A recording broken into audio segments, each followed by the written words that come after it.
The final race of the opening round of the Outlaws Sim Series playoffs takes us to the Charlotte Roval, one of the most tight and technical road courses on the schedule, and 60 hard and gritty laps around this beast of a circuit is coming up next on Pit Stop TV. Good evening all, and welcome to the virtual Concord, North Carolina. Ed Scher is alongside for the call this evening. And Ed, what are the challenges of a track like this in the playoffs, and what can they cause in the playoffs? Well, honestly, Emerson, I'm going to steal one of the words that you just used. This track is very, very technical, in my opinion. I ran a couple of laps here earlier on in the day, and it's very interesting with how these next-gen cars react with this track. It's very, I would say, off-balance, it feels like, on some of the inner parts of this track. It's just a lot of tricky corners that this car has, you know, a little bit of edginess to where when you get on the brakes, the back end wants to snap loose, and you're either going to fight loose or you're going to fight tight. You may even struggle under braking or have great corners off of braking, but it's going to be a lot of adjustments, I feel like, with these drivers tonight. It's going to be a lot of mental games, physical, and maybe some emotional. You never know. I mean, we might see a little bit of beef going on tonight, you know, because we have a cutoff race, and you know, when it's a cutoff race, Emerson, we got to say goodbye to a couple of drivers from this first round and on to the second round next week. But it's going to be interesting to see how some of these guys are going to play out tonight. I know we don't have a big field as we're usually used to, but it's still going to be a competitive field, and I'm looking forward to it. Hey, well, we're up over 20 drivers tonight, and Ed, tonight we have two previous winners of the Charlotte Roval in the field tonight. The Charlotte Roval ran in Season 1, was won by Adrian Schumacher. The Charlotte Roval ran in Season 2, was won by Landon Lacey. Both of those drivers are in attendance tonight, and we have the opportunity to see a battle like no other, because Adrian did not compete in the Truck Series season, and likewise, Lacey did not compete in the Xfinity Series season. So now, both of them on the same track as previous Roval winners. That is going to be quite the battle, and I can't wait to see how that goes. But as what you mentioned, Ed, tonight is a cutoff night. This is Elimination Wednesday here in the Outlaws Sim Series. And let's get down to business, Ed. We have our playoff standings. 4 drivers are in, 2 via wins, 2 via points. Schumacher got his win done and dusted away on the opening race of the playoffs at the Daytona road course. Seth Fitzpatrick took care of business last race 2 weeks ago at the Milwaukee Mile. The Charlotte Roval, which should have been last week, is now what we're running tonight. We also, again, want to... Okay, whatever. We'll get to that in a second. But Max and Seth have locked themselves in 5 points. Max being well over 100 points and Seth being over 90 points ahead. There's just no way, unless there's a penalty, that they can lose the amount of points that they have right now. There's no way they can not score points tonight and miss the cut line. They are in well over a race worth of points. Now we're looking at the drivers that are pretty much locking themselves in tonight, Ed, if they were to win. We have some clinching scenarios that we'll go throughout the evening as well. But Stutzman, Jennings, Scott Bailey, those guys are pretty much not 100%, but they will more than likely be in as soon as the race starts. Jacob Reeves will be very close as well. Devin Smith, he'll need probably a couple people to fall out of the race before he gets to lock in. And then it gets down to the nitty gritty here at these next 5 drivers, because the 15 and 16, they're ineligible now to even advance. Even if they were to show up and win tonight, Bothell and McMurtry, they're gone. But between Gardner and Gilliard, this is going to be the battle that we're watching out tonight, Ed. Yeah, that's going to be interesting to say the least, and I'm really going to be paying attention to between Doug Solms, Andrew St. Cyr, Matt Rogers. Doug Solms, he's a really good road course racer. He's very underrated in road course racing. I mean, he had not the greatest of luck at the Daytona road course, but I mean, when we went to, I believe it was Canadian Tire, he had a good run showing up at Canadian Tire. So he definitely has some road course experience in his background. Adam Gardner, I feel like he'll be able to clinch easily tonight. I think he just needs to play it safe and work on stage points. But a lot of these drivers, honestly, that are in this kind of bubble, as you would say, Emerson, they just need to worry about basically keeping all 4 tires straight and on the track. No mistakes. You know, there's a lot of chances for mistakes at this track, especially being one of the more technical road courses that we're going to be at on the season. You know, we have those, you know, famed, you call it turtles, you know, Emerson, and You know them. They're very, very treacherous and very not friendly to these cars, especially these next-gen cars. If you hit that turtle at the wrong angle, you're going to be going for a decent spin. Absolutely. And you mentioned it, Ed. We're here at the Charlotte Roval. You know, we're going to be talking a lot about the difficulties of a track like this evening. Let's just get right down to it, Ed. Let's talk about what we're putting these drivers up against tonight. And this is a very fast-paced lap. There is action pretty much every corner. You don't really have any straightaways to take a break, Ed. This is almost the complete opposite as Daytona. It's the same concept of an oval turned into a road course with 2 added chicanes and an infield section. But this track, it drives completely different than Daytona. You start the lap coming off that final chicane. You're trying to keep the car straight. The rear tire struggling for grip into a hard braking zone. Left-hander dubbed as the heartburn turn there, turn number 1. And then if you can make it through that, you got a very difficult corner that you struggle a lot with traction through turn 2. Then once you get the car settled and straightened out of 2, you have turns 3 and 4, which is a very technical set of corners. 3 and 4, it's a lot of being precise with your throttle application and car placement there, also known as the hammerhead. 3 and 4. There's a little bit of a infield straightaway there between 4 and 5 before you head up to the redneck roller coaster. That's what the locals call it, especially when you're talking about the Legends road course here. But 5 and 6 and 7, that complex there, very difficult as well. You're going uphill, braking, trying not to hit the inside wall that pretty much jets out there at the apex of 6. 7 and 8, pretty much very similar. Inverse of turns 3 and 4. Actually, not, well, yeah, inverse, I guess, of turns 3 and 4. Before you get back onto the oval, which isn't even an easy task coming out of 8. 9 and 10, and the back straightaway, that's your only real break of the lap. Before you have a heavy braking zone for the chicane at turn 11. Then that's where those turtles will be very prominent there. On inside turn 11, at the apex of 11 and 12, and of course on the front straightaway chicane as well. You come out of 12, you have NASCAR 3 and 4. Pretty simple, but before you even off of NASCAR 4, Ed, you are hard braking on your way to the front straightaway chicane, which has another dose of the sausage curb or turtles all the way around this track. And the pit lane itself isn't even the same pit lane as the oval. You have to take a hard left turn before you actually hit the end of the pit lane if you were running the oval. So lots of challenges tonight, Ed. Again, it is on the premises of an oval, but it is a road course, and it is a difficult one, probably the most difficult one on the schedule. Yeah, and actually probably one of my favorite. I think this is definitely easily in my top 2, with Watkins Glen being number 1, of course, for me being my home track. But like you mentioned, Emerson, we're going to be talking about these turtles all night tonight. But the big thing we have to watch, you actually have to take it a little bit more aggressive and actually hit those turtles almost for both 11 and 12 and 16 and 17. Because you want to get as much speed carry into those corners as you possibly can. And another thing we're going to have to watch, brake lockup. I'm definitely expecting to see a lot of brake lockups from these drivers tonight, trying to push it a little too hard maybe in those corners. As we know, we have those braking markers on the back straight from 10 to 11. You know, some guys may be braking early, playing it a little bit passive into that corner, but some people may full send it if you're side by side and you really desperately want that position for a stage or even possibly a stage win. You might have to send it a little bit over your boundaries and maybe know how far you can actually break into these corners without locking up and hurting those tires. But from what I experienced earlier, I think we're going to be looking at tires a little bit more differently than we have any other road course tonight, especially the rear tires. I just felt this car was a little unstable after about 20 or maybe 30 or so laps. I know it's going to be a little different now with the open setup, how adjustments will be, but I just wasn't really into how the rear tires locked up here at this track, so it'll be interesting to see how the drivers react after we get around the 20-30 lap mark in this race. Yeah, so there we are. We set the scene. We set the stage. We have our characters. We have our plot points. Now to see how the story is written, Ed.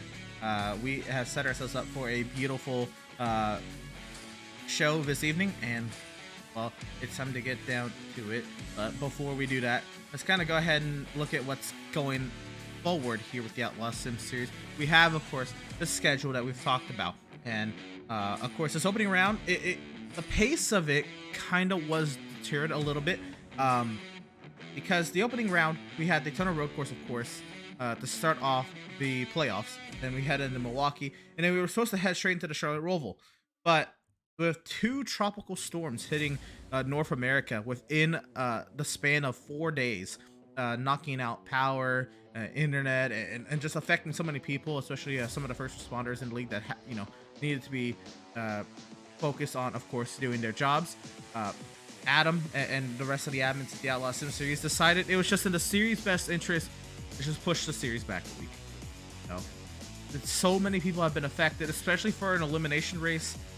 If it's feasible, let's just push it back a week. And we worked out everything. We were able to schedule everything correctly. And the Charlotte Roval, again, now we're running a week later than what we were slated to do, Ed. But here we are. And once again, all of our thoughts and prayers to everybody affected by the natural disasters that kind of hit up North America over the past couple weeks. Yeah, absolutely. I had a couple friends in Florida. Even a coworker of my mom actually said that her coworker actually went back to Florida to check on any damage, and she had no house left, actually. She had nothing. All of her stuff was washed away and gone. They actually started a GoFundMe for her to help anything survival, possibly to get her back on her feet and hopefully get her home back and anything that she possibly baked. But definitely prayers out to everybody in Florida for all that just terrible, terrible weather that they experienced. And actually had a little bit of that coming up to the north side with North Carolina too and some stuff. So, had a little bit of flooding and rain, but other than that, they were okay. But definitely Florida got the worst of it, and our prayers are with them. But look at the rest of the schedule, Emerson. This next round too, it's just going to be very interesting to say the least with the mixture that we have. Talking from a short track to a super speedway, then to probably one of the more harder racetracks to handle, probably racing wise in Darlington. I think Darlington, I know we're all going to be pointing at that Talladega. We are. Absolutely. You absolutely have to. But I think Darlington, on the other hand, has got to be the other track that we have to look at. You and me both know Darlington, Emerson. They call her the Lady in Black for a reason. She just fights you all night long. It is just a mess to handle at Darlington. You at least have to get your Darlington stripe at least once. So you're at least going to know somebody's going to hit the wall at least once and get that stripe. But it's definitely tire abusive. You have to hit your marks, and that probably might be the trickiest pit road entry on this circuit, in my opinion. I've never seen a pit road entry as tricky as Darlington. Absolutely. There's quite a few. Really, you can figure like Dover. But yeah, this is Darlington. It's so far off the racing surface. It's like 5 lanes off the racing surface. They have to get down to pit road speed. You got Homestead, Atlanta, North Wilkesboro, the third round. Which doesn't sound too bad until you realize they resurfaced and redid the Atlanta Motor Speedway to be basically another super speedway type race. And we then head from North Wilkesboro into another short track for the season finale at the Richmond Raceway. So that is the outlook on the playoffs. That's what we got coming up. This is who we have going into battle tonight and who may be going into battle next Wednesday night at Lakeland, Florida's USA International. We set the stage tonight, Ed. And now let's get down to practice and see what we're going to be having to kick this bad boy off. And looking at the practice times, Ed, a little bit of a surprise that Joshua Belliot has topped Adrian Schumacher atop the standings, but no surprise in terms of the drivers up inside that top 5, top 10 area. Yeah, absolutely. I mean, we got a couple of road course ringers in this top 5 mix. Joshua Belliet, low-key, we kind of missed him a couple of times at the road courses. He did run pretty well when we did go to the Daytona road course. I'm pretty sure, if I remember correctly, he was running a top 5, maybe top 6 race. But it was Adrian who dominated that race, and he's running P2 right now. But I think Adrian honestly isn't worried about the practice times. I think he's worried about more of his race pace overall, so we'll have to see when that happens. But we got Jonathan Jennings, Vincent Cortez, and Seth Berger running at the top 5, so I see a lot of the Swift Racing bunch, again, on this road course, bringing some good pieces to these road courses, which is a good sign. But too bad, though, this is the last road course we really have on this circuit on the season, too. So it's going to be interesting, to say the least, how these guys perform tonight. Absolutely. And again, I'm very excited that we did have some car count this evening, Ed. And we'll get into playoff clinching scenarios as soon as we see how many drivers start the race this evening, Ed. But the only real drivers that can throw off those playoff clinching scenarios, by the way, tonight also, is if it were to be a win by Doug Solms or James Gilliard. And I don't even see a James Gilliard. So we're looking at if Doug Solms can win, that would kind of throw off the playoff scenarios. But we do have scenarios for if Doug Solms wins and if anyone else in the field were to win this evening. And there we go. Adrian Schumacher tops the charts. But taking a look at the practice times here, Ed, is there anyone who catches your eye? Anyone you want to try to bring up here and see if you can pick their brain right before we get things going off tonight? You know, I know he's not high on the practice charts tonight, but why don't we talk to the guy that won it last season? How about we talk to Landon Lacey, possibly, to see what he's got his eyes on, possibly for this race tonight? I'm looking for him. I don't see a Landon Lacey. I'd love to talk to him as well. Well, but I don't see it. How about we get the other guy that won season 1? How about we get Adrian Schumacher? Sure, I think everyone's looking at him as the odds-on favorite. Here he comes, headed your way. Top of the practice charts, driver number 82, Adrian Schumacher. Yeah, he just jumped the top of the practice charts. So Adrian Schumacher, you have a copy? Yes, I do. Oh, Adrian. I mean, we're back in familiar territory with you. It's like we never left the road courses for you, but you know, going from a different road course though, from Daytona road course to the Charlotte Roval, some would say it's a little bit more complicated than the Daytona road course. Would you agree with that, and possibly share any input you have on that? Yeah, I think in terms of like how complicated it is, I think they're pretty similar, but here you got to deal with a lot of unnatural bumps that a regular road course doesn't have. And other than that, the transitions are all different, and it's a whole different beast. Yeah, absolutely. I mean, I think this track is very more complicated than anything, but I want to shift a little bit over a little bit to the playoff side. So you had that race clinching win at Daytona a couple weeks ago, and you had somewhat of a not decent run at Milwaukee a couple weeks ago. Do you look at tonight maybe to spoil somebody, possibly to try and make their way in? I know there's a couple of people that need to win their way in, but do you look like you could possibly sneak out a win here tonight and maybe spoil somebody's night that's looking for playoff hopes for the next round? Yeah, I mean, the plan coming to these road courses is to win. I didn't really think of knocking anybody out, though. Mostly just getting as much playoff points as possible heading into the next round, so I don't become that guy that has to in a must-win situation. Oh man, Adrian, you are crazy enough, but man, I mean, you always bring a great road course pieces no matter where we go, and I think you're looking to go about 3 for 4 in the year, if I remember correctly. I think you're looking to go almost 3 for 4, 3 for 5. I can't remember exactly, but good luck tonight to you, Adrian, and hopefully we'll be talking to you later. And be careful of that turn 1 wall, man. It comes up on you quick. Yeah. Thanks, guys. And that was driver of the number 82, Adrian Schumacher. Again, in great spirits. He's locked in to the next round of playoffs by virtue of his Daytona road course win. So all he's doing tonight, Ed, is racing for the win. And that's exactly what we're about to find out, how it's going to go down here with qualifying about to start here. And time is ticking over, Ed. We're going to get to see these drivers lay it all on the line. One of the most difficult qualifying sessions on the season, and I can't wait. Yeah, absolutely. I'm very excited to see who's going to bring what to when it comes to qualifying. This is where your laps got to count no matter what, and why not start off with a guy who I think might win this pole right here on the first start, Adrian Schumacher, our winner from Daytona Road Course, since he's got enough confidence in this 82 Toyota machine to possibly put it on the front row. And more than likely, this is somebody we're going to ride on board with throughout the race tonight as well, Ed. We're going to see just how you are able to take this course, what you're able to do, what you need to do around here to maximize your potential around here. Adrian Schumacher definitely is going to be one of those guys.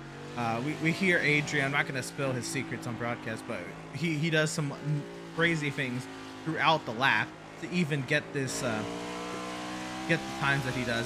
I mean, he puts in the work. Adrian Schumacher is the one. He puts in the most work out of anybody, and it shows when he comes to these road courses.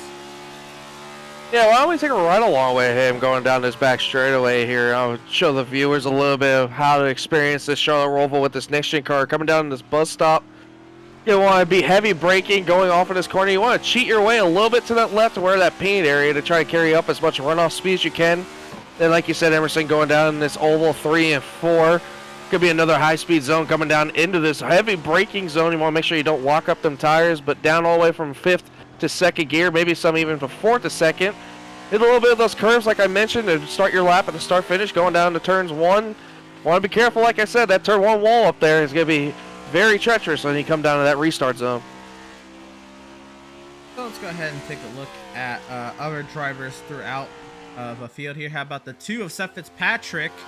One of the drivers looking to get themselves into the next round of the play. Oh, I'm sorry. No, he won at Milwaukee, so he's already locked in. Another driver who can compete, who doesn't have to worry about points this evening, and he just misses the back straightaway chicane there. So let him re-gather himself. And Jonathan Jennings had a mistake there, and he crossed the start-finish line. That is some bad news bears. The 91 machine. And he's going to go around as well. Jennings is not looking too hot. Luckily for him, he might have the points to just pretty much start tonight's race and be locked into the next round. We will confirm that at the time of the green flag. Well, after the field takes the green flag. So let's, I guess, find our way down to... Well, let's go to a non-playoff. Let's see, Joshua Balliet. Okay, this driver showed up. This is a driver who's had a stellar round in the playoffs here. If he were a full-time driver in the playoffs, this driver, he would certainly be locked in because he has an average finish of 2nd. He's only finished 2nd in this round. He finished 2nd at the Daytona Road Course. He dominated Milwaukee and finished 2nd in Milwaukee. And he was leading practice charts up until the final moments today, Ed. What are the chances that we get somebody like this in his second 3 races in a row? Well, it's about 2 times now that Joshua Balliet has been kind of cursed. He was at the top of the charts for the qualify just now, and then Andrew Schumacher just did the same thing again and went fastest again.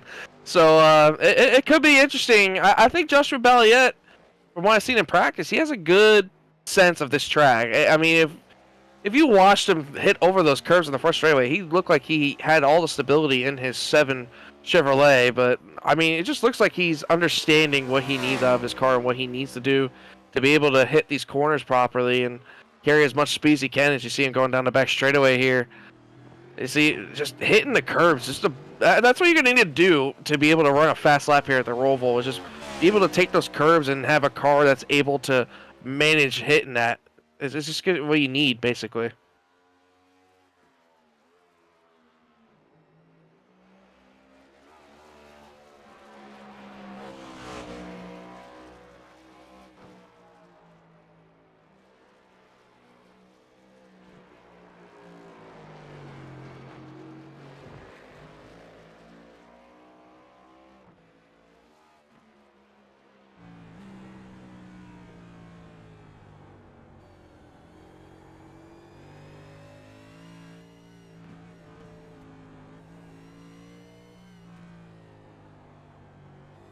So we're going to go ahead and look at here on board of Andrew's car. And this is a driver, again, making the 2nd start here in the Outlaws Sim Series. And you can't see it because his last name, which is stamped on there by iRacing Zen, is unfortunately going over it. But if you can read in between the lines there, it says Andrew Cardinale the 5th, due January 2023. Yes, Andrew, driver here of the 90, a man who runs the show here at Pit Stop TV. He is going to be a dad, and he'll be bringing in well, his girlfriend will be bringing in a baby boy January 23rd. I'm sorry, January 2023, and cannot wait to hear all about it from Andrew. I'm sure he's very excited, and he did request that we take this on board at least once so we could see that little decal there on the inside of his car. So look at some of the drivers throughout the qualifying lineup. Scott Bailey here in the 11 machine. This is a driver who is looking pretty close to block himself in this evening. He's actually very much on pace with the car count we have right now, but 4 minutes before we can confirm anything. And yeah.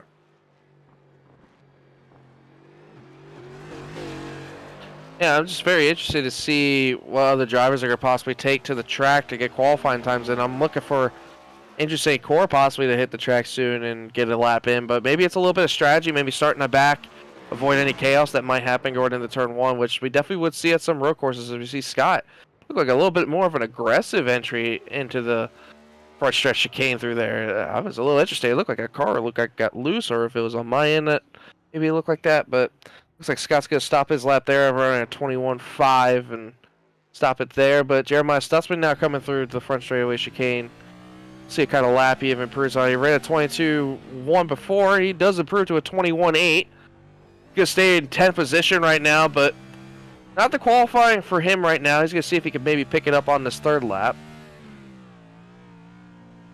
That's right, Ed. Great point there. You said these drivers do have 3 laps to get the job done around here, and he is on that third lap. Along with Andrew, Jonathan Jennings is out there trying to get a valid lap, and I think it's a good thing Jennings had the bonus points coming into this round, because it does not look like road courses are Jonathan Jennings' strong suit. I don't know. Jennings showed some good strength in practice earlier. Maybe it's just a little bit of incident that he may have had in qualifying that he just wasn't used to. Maybe with the way the tires reset now, maybe he had a little bit more heat than he did in practice than he was used to in qualifying. So he definitely had some pace. So I'm looking for this 91 to have a good day today at the Charlotte Roval, as we didn't really see him at the Milwaukee Mile. So he's going to have to hope he has a good run here. I know he's clinched in, but I mean, you got to keep up your winning. You got to keep up your hot streak at some point, you know? He's not clinched in yet. Technically, he does have to take the green flag with a field size smaller than 39, which one of those is checked, but we have yet to take the green flag. So not yet. Can't officially say he's locked in. That is a time by the stripe for the 91 of Jennings, and no time registered there. So this is going to be it for Jennings. If he can make it back around this time, this is going to be his only time that counts. Yeah, he must have had an off track somewhere and got his time disallowed. Maybe went over the curve a little too much, but a good little inner part right there. Let's see if he can maybe get it through the little redneck part up here. Gonna have to go wide so you can basically cut this corner in. Some people would like to stick their rights over that little curbing as you saw there on the right, Emerson. I personally like to do that, and I love to cut the left here so closely, and you want to just barely get close to that wall without hitting it and gain as much speed as you can coming off that exit right back onto the oval 1 and 2. And that part you're referring to is the redneck roller coaster, not just the redneck the roller coaster. Let's get a roller coasters. Could be 2 completely different meanings. I want to make sure that is correct. Let's just call it turns 5, 6, and 7. Yeah, that sounds better than redneck. I'm gonna be honest with you. Redneck roller coaster. Yeah, that one too. Yeah, the Let's redneck roller coaster. That, yeah. Anyway, here comes Jonathan Jennings through the front straightaway chicane, and the time posted by the 91 machine. It's not going to be terrible. It's going to be a 20.275. That's going to put him fifth quickest. So there's some speed in that 91 machine. Just took a minute to get it all in one. Andrew Carnot to 4th with his pit box, and there's nobody else out on the track. And Jennings actually beat Seth Berger by 2/1000ths of a second. That is correct. And I don't want to say, but to no one's surprise, because for a moment there I thought maybe Adrian was going to be a little bit behind V8 ball, but the favorite does go ahead and secure the pole coming into this evening's race. Adrian Schumacher is on the Pratt, Tile, and Stone pole. Of course, Pratt, Tile, and Stone serving Central Vermont since 2005. On our way down to the front straightaway, and we get ready to look at our starting lineup this evening. And let's get down to it. It is Adrian Schumacher and Joshua Balliet making up row number 1. Row 2 will find Max Service, who has locked himself into the playoffs via points, and Vincent Cortez making another Outlaws Sim Series start in his rookie season. Row 3, it'll be the 91 of Jonathan Jennings, who, if he completes the pace lap and takes the green flag, should be locked in to the next round of the playoffs. And Seth Berger, who is locked in via points. Row 4, it's the 11 of Scott Bailey in a similar boat to Jennings, and Seth Fitzpatrick, who got the job done last time out at Milwaukee and got himself into the next round of the playoffs. And row number 5, it'll be the 90 of Andrew Cardinale the 4th, Landon Lacey in the 54. Yeah, in row 6, we got the 71 of Jeremiah Stutzman. Alongside him, the 94 of Matthew Byers. Row number 7, the 95 of Devin Smith. Alongside him, the 93 of Kevin Powell. Row number 8, Joseph McMahon in the 20. Alongside him, the 67 of Doug Solms. Row number 9, Eric Peck in the 16. Haven't seen him most of the season. Alongside him, Jacob Reeves in the 22. And in row number 10, we got Randall Barnett in the 63. Alongside him, leaguer Adam Gardner in the 56. The final row in the evening, Matt Rogers in the 96. Jason Cure in the 12 there. 21st and 22nd, respectively. And here we go. The field is rolling off the grid there on the front straightaway right before the entrance to the front straightaway chicane. And let's go ahead and take a look at the weather this evening. At track temp 100 degrees. It's going to be slick out there, but could be very difficult. Well, it will be very difficult conditions. You have the winds gusting at about 14 miles an hour out of the west. It is partly cloudy though, and with an air temp of 84 degrees, Ed, difficult conditions for an already difficult track. Yeah, a slick track for a track that really doesn't pick up much grip until after a couple of laps, and especially for these drivers coming off of, their cycle with the qualifying laps, and now it's going to be even more interesting because they're going to go up to speed and possibly hope their brake bias is going to be good enough to make it into turn 1. So it's going to be interesting to see on the start.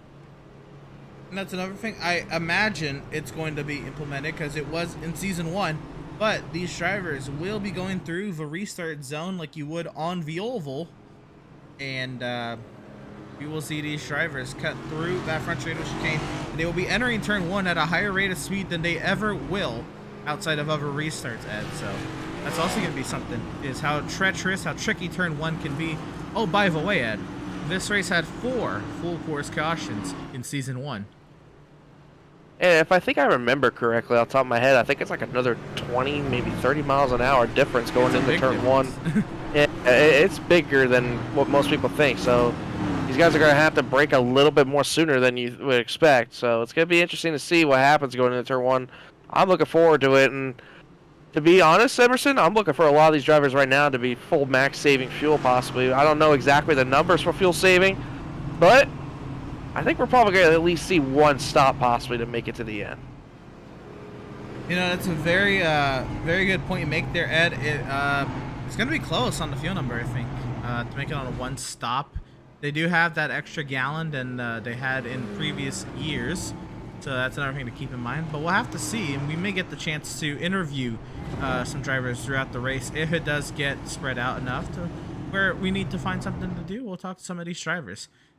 But also, before we get going this evening, Ed, we have to say stages tonight, which means the top 10 will be awarded stage points at the completion of lap 12 and 27. And if I'm seeing this correctly, Lyndon Lacey has not taken the grid here, Ed.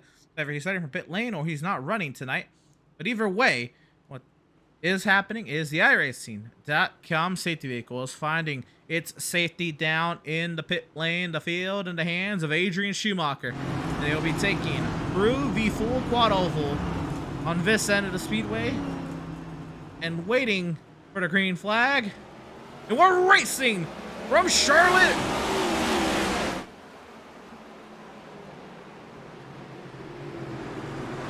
And Max Service is gonna go round. And he is stopped there in the middle of turn 1 and looks like he's gonna get away scot-free. Yeah, we had a couple of contact. I saw the 90 of Andrew Cardinale, the 4th, locked up the brakes going into 1 and made contact with the 11 of Scott Bailey. So we already see some drama on this first lap going into turns 1. Making it through 5 and 6 and going into 7 a little bit better now, but looks like we have some drama already starting. So the field working their way onto the oval now, and looking there at Jonathan Jennings. They're in the 6th position. Cardinale's gone to 5th. We saw Balliet and Schumacher switch spots on the initial start, and then looks like Schumacher has already gotten back to the lead. Vincent Cortez is there in 3rd. Berger in 4th. Andrew Cardinale to 4th and 5th. That is 5 Swift cars right there, 1st through 5th. I know Max Service had his issue on the opening corner, but Adrian Schumacher coming through the front straightaway chicane will complete and lead lap number 1. Yeah, I was going to credit Vincent Cortez. He had a great start on that restart right there. He was all over the back of Joshua Balliet on that restart. I was actually surprised how close he was to Joshua Balliet. I was scared that he were going to make contact going into turn 1, but they both made it through pretty cleanly. And Vincent Cortez off to a great start. And, oh, he looks like he goes a little bit wide there in the middle of 3 and 4 and kept it going straight. But how about the start for our leader, Emerson? Adrian Schumacher. I mean, are we really surprised at all that he got off to this big of a start already? I mean, Daytona, what he jumped off to like a 6-second lead in the first 2 laps or something like that? No, but I think this is going to be a little bit more tightly contested. I think Balliet is going to put up more of a fight tonight than he did at the Daytona road course. We'll have to see. Right now, it's staying stagnant at 1.5 seconds. Oh, and Adrian has blinked there, so that could also be something to watch out there. Ed is Adrian Schumacher and staying connected to the server. But can't confirm Landon Lacey did not take the green flag this evening, Ed. And barring a Doug Solms win, that is the only thing that would change these clinching scenarios. Regardless of bonus points or stage points, Jeremiah Stutzman is locked in. Jonathan Jennings is locked in. Jacob Reeves is locked in. And Scott, yes, Jeremiah Stutzman, Jonathan Jennings, Scott Bailey is locked in, and Jacob Reeves is locked in. Devin Smith must finish 20th or better to clinch tonight.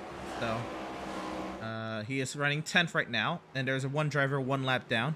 So Smith is looking good, but he is not locked in yet. If he scores 1 stage point, he should lock in. We got Adam Gardner around in middle of turns 1 and 2.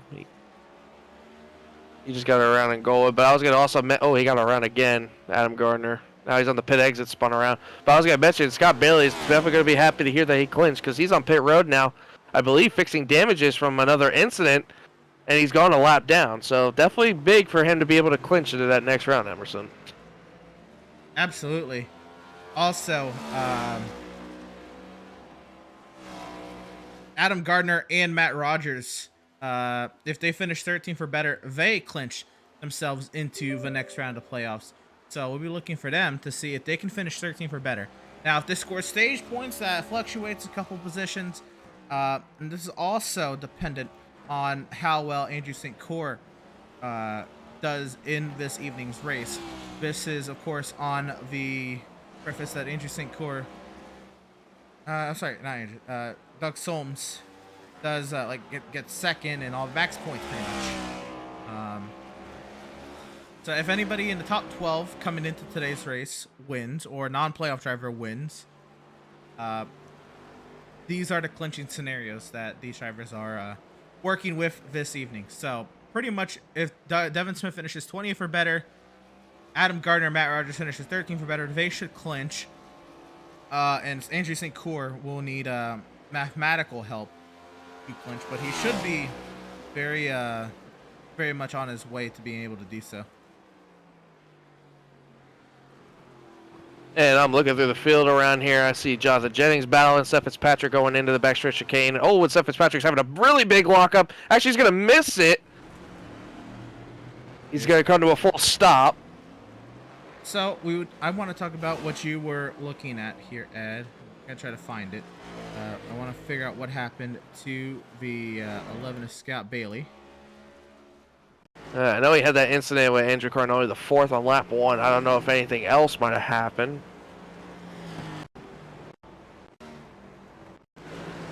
We got a couple of people on Okay, pit so road here we too. go. Seth Fitzpatrick into pit road. Oh, and we're gonna catch a little late right there. Seth Oh my Fitzpatrick got gosh. into it right there. What? I was wondering because I saw Seth Fitzpatrick with damage on the nose. And I didn't know if that was from contact, possibly on the opening lap, but that just answered my question. Try to find it up here.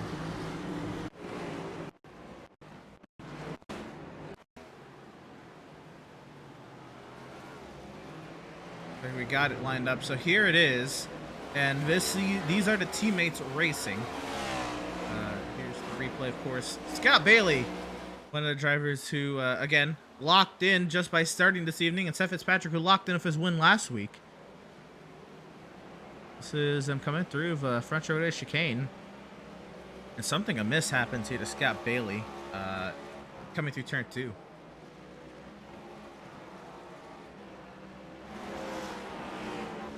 A little too much throttle, and nowhere for Seth Fitzpatrick to go. And that's the thing with these cars, just the slightest little overcorrection with the throttle, and that thing's gonna snap loose on you. I've had that happen a couple of times. Something must have then happened to Matthew Byers. Yeah, I saw him come to pit road right behind Seth Fitzpatrick as well, but I didn't see much damage to him. So here Oh, now you do. Oh, he has a tire issue. This is already that toe leg is after, broken. What happened? Looks like I'm about to find out what happened here. 494, Matt Byers.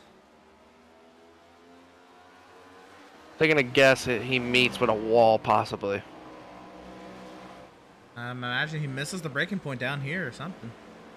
Not really many more places. Oh my. Oh, too hot. Just went a little too hot. Yeah, that'll leave a mark. Yeah. Looked like he got a little too high, and also looked like a car did not want to brake. Looks like he missed the braking point more than anything. Yeah, definitely. That's gonna be a lengthy repair for that 94 car. Well, we already have 3 people, excuse me, that are already laps down. We have Seth Fitzpatrick and Matthew Byers, who's definitely gonna go laps down. All the people we just saw, they have not returned to the track since they. Basically. But Adam Gardner had an eventful. So yeah, we're looking at his spin. Laps. That actually happens in turn 1. He went back a little too far. Nearly catches the wall there in 7.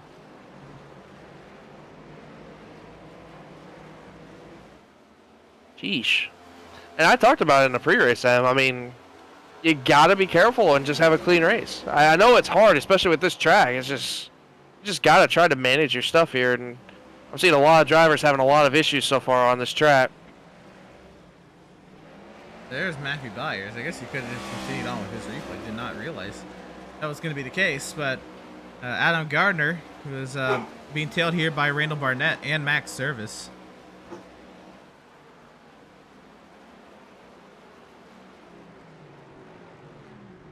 Matt Rogers sends it up the inside down front straightaway chicane. Probably catches Adam Gardner a little off guard. Turn 1 on a much shallower line than he's used to. And he just a little low there, going over some of the bumps you don't normally go cut through. Not too bad for Adam. He's able to continue on. Oh, not only that, he spun it again. Just a little short seconds after that, but we're not going to sit and watch his entire. we're not going to do that to the man. Nah. So Adrian Schumacher now has a 5-second advantage over Joshua Balliet, and the end of stage 1 is approaching at the end of lap 12. Max Service is already his way back inside the top 10. For someone who doesn't have to be here, and is going to be leaving tomorrow, actually, to his out of town, basically. He I'm surprised he decided to stick through it, even with the first lap spin. So I guess he made the commitment. He started the race. He's gonna run it, machine, and we'll see where he ends up. That's surprising coming from him, because usually he bails on us afterwards, go to bed early. Because you know how we usually all hang out, and usually he'll say he has to go to bed or something, but like that. But it's interesting to say the least that he's here. Work, so No, I know that. I'm just saying, you know how I mean. But anyway, like you said, it's good to see him here. I mean, adds a little bit more competitiveness to the field, you know. I'm glad he did stick around. Yeah, and Matthew Byers has quit and called it a day. The other two drivers, Seth Fitzpatrick and Scott Bailey, they're still here. I wonder if Scott Bailey has the news that he is locked in to the next round of playoffs. But if he doesn't, he's probably going to be in the mindset that he has to finish this race out to secure his his spot into the next round of playoffs. Got a battle brewing here. Seth Berger and Andrew Cardinale the fourth. And Andrew's been pretty patient with it. He got passed earlier by Jonathan Jennings, and oh my goodness, did you see how that 90 Ford was hopping through there? Oh my goodness, looked like a rabbit. Oh man, just I saw the right front of that car just jumping up and down, up and down. But Andrew Cardinale the fourth has been slowly but surely making his way through this field. I know he started 9th and he's all the way up to 6th. He got passed by Jonathan Jennings earlier and kind of been slowly but surely gaining on this 77 machine, but I think right now he's just riding, waiting for possibly. Oh, as we see Seth Berger makes a mistake. Corner, Seth Berger. And I was just about to say, maybe he's waiting for Seth to make a mistake, and there it was. So Andrew Cardinale the 4 puts himself back up inside the top 5. And his goal, I guess, next is to try to chase down Jonathan Jennings. There's a battle brewing between Stutzman and McMahon. For some stage points, Stutzman just 7/10ths up the road from Justin McMahon. That is an iRacing base scheme if I've ever seen one. It's interesting to say the least. I mentioned it earlier. It looks like a Beats logo slapped on with group. It's an interesting paint to say the least. It's an interesting. I want to say that's like a. What kind of red would you think that is? It kind of looks like a peachy red. Anyway, Jeremiah Stutzman holding that 8th position. And they are nearing Kevin Powell. I don't know if that's going to be affected here before the end of the stage, but this certainly is on the table here. This battle for the 8th position before the end of lap 12 is going to get spicy. Yeah, absolutely. And I think Vincent Cortez had an issue in the back straightaway chicane. I'm not entirely sure. It looked slow. I just looked at him for a second, and it looked obviously really slow, and Jennings closed up a lot of ground on him. But going back to this 20 and 71. 2 seconds slower, so it wasn't that big of an issue. But he did lose 2 seconds. I was confused. I don't know why. It looked like Jennings looked close to him, but this battle is starting to brew up a little bit, and I don't think the 71's on the proper position for this, and I think the 20 might be able to get him here. Think he was just letting him by. Honestly, that's smart. But I honestly... Stutzman prides himself on is being smart, thinking it's a long race. Yeah, absolutely. But I was going to go back to that Seth Berger and Andrew Cardinale battle. I don't know how much you feel about this, Emerson, but I think being the guy behind somebody in a battle, I think it's the most interrogating thing ever. Like, I feel like it's the most stressful thing possible when you see a guy close up as fast as he does behind you. You mean intimidating? Yeah, thank you. I don't know why I said instigating, basically, but you know, it just makes you force into a mistake, and we saw that with Seth Berger. But ooh, Andrew was flirting with the safer barrier there off of NASCAR too. You basically get what I'm saying, though. It's like it's interesting. Yeah, you are empowering yourself when you are that trail car in a battle. You don't have the pressure of you know, trying to fend off a driver that at the moment you feel is faster than you. If you're catching somebody, if you're the trail car in a battle, more than likely you are faster than the car ahead anyway. You have the speed to get around them. You're just trying to make it efficient and effective, and again, you have the upper hand. More than likely as a trail car in a battle. That on track here between two playoff drivers, Devin Smith and Matt Rogers. This is outside the stage points, but Jacob Reeves is actually clued in this as well. We got a 3-car battle here. They're coming to wrap up lap 11. Adrian is coming around to wrap up lap 12. Ooh, and I thought Devin was going to get closer and closer to that 22 and almost hit him, but made away with no contact there. I think he's just looking to maybe show his nose possibly on this 22. But how about the new color for the 22? Not bad. And a little bit more different than what we're used to seeing. What we should be used to seeing, though, is driver of the number 82, Adrian Schumacher. Bring it off the front straightaway chicane and winning stage 1 here at the Charlotte Roval. Valiette. Alan Cook comes across the line there in second. Here comes Vincent Cortez. Non-playoff driver. In second and third. Jonathan Jennings gets himself points. Finishes fourth. Andrew Carnoy to fourth. Another non-playoff driver in fifth. Seth Berger, who's locked into the next round there, crosses sixth. Kevin Powell gonna bring a train with him. Powell there, then man. Here those are playoff drivers. Stutzman is in, and Max Service. A hard-fought opening stage comes across the line there in 10. Yeah, and all those drivers will receive some sort of stage points, but Adrian Schumacher gets the more important stage win.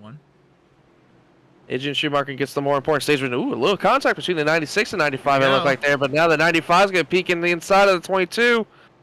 But it looks like the 22 is going to be able to hold that spot. And we're about to have a little four-way battle. Yeah.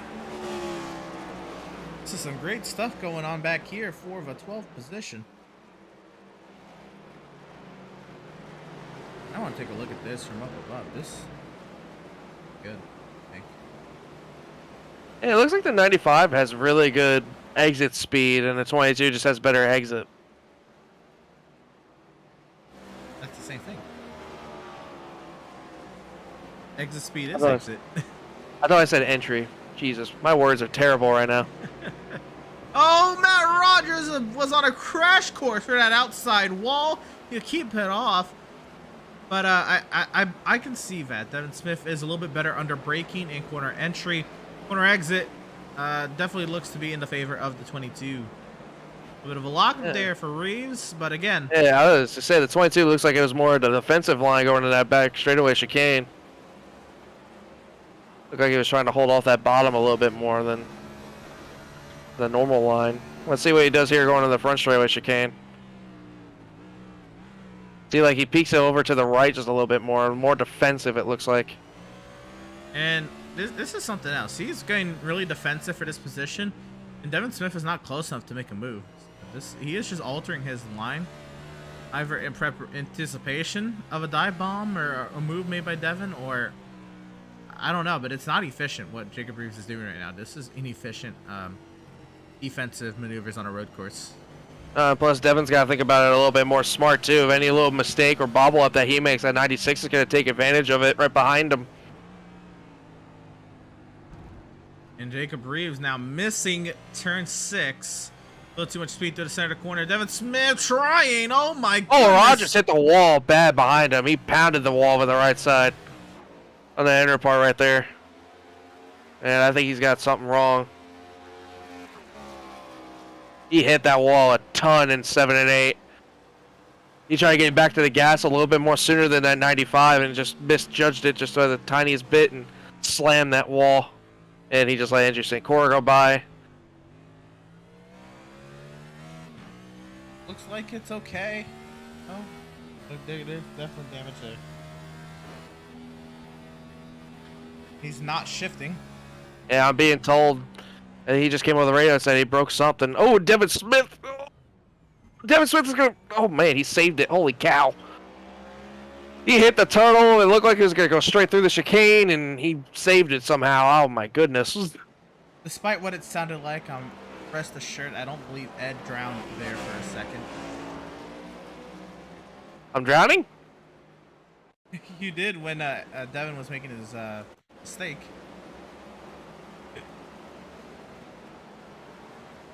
Damn. I'm joking. Oh, I know that. I'm not that good of a swimmer. It was like a turn. It was in turn 7 and 8. Matt Rogers was trying so hard. So this is coming to turn 4. Going up to very technical section here, 5, 6, and 7. So here's 6. Where we saw Jacob Reeves just missed the corner. We're gonna catch a lot there. You can see just where his car pops up there. You just kind of angled it into the wall. It was just interesting to see him push as hard as he did through that too, because he was in good close position between the two. I just don't know if he needed to push a little bit more. Honestly, I think he could have waited it out. You know what? Because Devin Smith was pushing through there, but Devin Smith was able to keep it calculated. I think Rogers felt he had to also keep the pace up. Turned out bad. Gonna see it right here. Bam. Oh yeah, that's a good hit too. Yep, that'll do it. It's unfortunate. He was having a good run. Matt Rogers, he is somebody who, if Andrew St. Cyr, Doug Solms has a really good race today. Matt Rogers could be one of those drivers on the way out. And Doug Solms currently is in 15th, 1 lap down. He is the first car a lap down. But again, we've had full course cautions happen in this with this track in this series before. So I would never rule out even drivers who are 1 lap down out of this race, because we've had bad full course cautions. Matt Rogers in early trouble this evening. Battle here, McMahon and Powell. And I was just looking at it, how Kevin Powell had a little bit of an issue coming off of 17, got loose on the front straightaway, and that kind of set up Justin McMahon to be able to get around him right through there in turns 2 and 3. And then just a little bit behind these guys. Jeremiah Stutzman just a little bit further back, but slowly but surely, he got passed by Max Service. But yeah, Max Service is he's closing up on this. And Max is making a good recovery. Oh, Adrian Schumacher had a little bit of a blink there. We're keeping our eyes on the 82 machine on time and scoring, but for a second there, he showed up as 14th. His last car. Joshua Belliet hits the wall. Oh no, and he's missed turn 1, and Randall Barnett is involved as well. And I'm afraid to think this might have been an incident with a lapped car. And there's some damage to that 7 machine, and he is done. Yeah, he is absolutely done. Remember what I said? Remember what I said to Adrian in the pre-race, Emerson, about turn 1? Oh, it got our first victim. And I'm gonna put a little asterisk on it because it looks like it was probably induced by a lapped car as well. See here. Oh. He just dove it to the inside of the 63.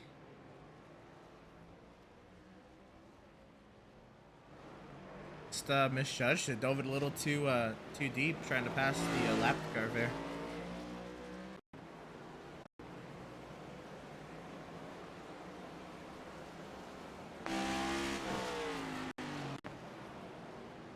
I think it just looked like Joshua Belliet was just trying to get through as fast as he could. I think the 62 was letting him go by here, and I think he was just carrying a little bit more extra speed than he wanted to and just couldn't get it low down enough. Just nowhere for Randall Barnett to go either. That's what it appears to look like. So that is he has since left the session. So that opens up this race pretty. If it wasn't already in the favor of Adrian Schumacher, which it was by 8 seconds, the gap he has over second is now doubled to 16 seconds. Yeah, because our new second place guy now is Vincent Cortez, and honestly, Vincent Cortez is slowly but surely getting caught by Jonathan Jennings a little bit. It's only about 2 seconds between him and Jennings, but a pretty good run for the 23 Vincent Cortez. I know we're not used to him doing that. Oh yeah, Seth Berger got around Andrew Cardinale the 4th. 90 machine, yeah. Seth Berger chased him back down and got around. I don't see no damage to the 90, if anything. I don't. No, I think so. I just chased him down. Oh yeah, probably. I was just checking for damages and stuff. I didn't know if you saw anything that I didn't. I didn't say, but let's see if we'll find it. Could have been too long ago. We got it here.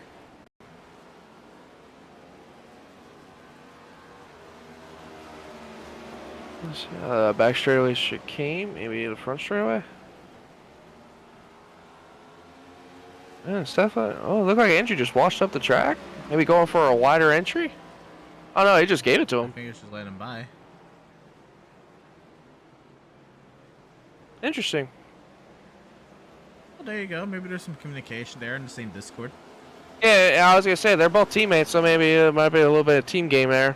Maybe Andrew recognizes that Seth might be a little bit more fester in him and just figured to give him the spot instead of fighting for him hard. Like you said, we're seeing a little bit of fair play from some of these drivers, letting drivers go when they understand the other guy's faster. So, And while Seth is locked into the next round of playoffs, maybe Andrew, that might have been a nod to, oh, you know, he's a playoff guy. He is catching. Just give him the space. and speaking of playoff drivers, we got Max Service all over the back of Kevin Powell going off the exit of 4 right now. Looks like Max is trying to set up the pass to get around Kevin Powell for 7th. Oh, he sent it! He'll get into the back of the 93! They'll ship him around in turn 5, and Stutzman gets back by. Now I'm curious, because if you remember correctly, run in at Nashville. Yep, I was getting it at Milwaukee too. Remember at Milwaukee, the 93 got into the side of Max Service. So I'm curious if maybe that might have something to do with it, maybe a little bit. Maybe Max just said, I know how you race me, I'm going to race you the same way. I feel like Max then is just disregarded the 93 because the 93 did just flat out drive into him at Milwaukee. But I'm sure that's what the 93 also feels what happened to him at Nashville. I'm pretty sure we could call this even now. I wouldn't say that. I believe the 93 would say it's 1-2.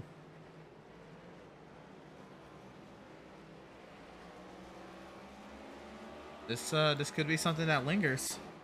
Yeah, and that's not something you want to do, honestly, and aggravate some non-playoff drivers, especially when you're fighting for a championship. I know it's round 1, but he might remember that when you desperately need to have a good finish.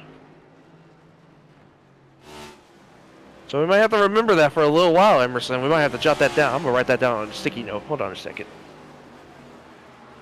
I'll just recall it like I did the other 2 incidents.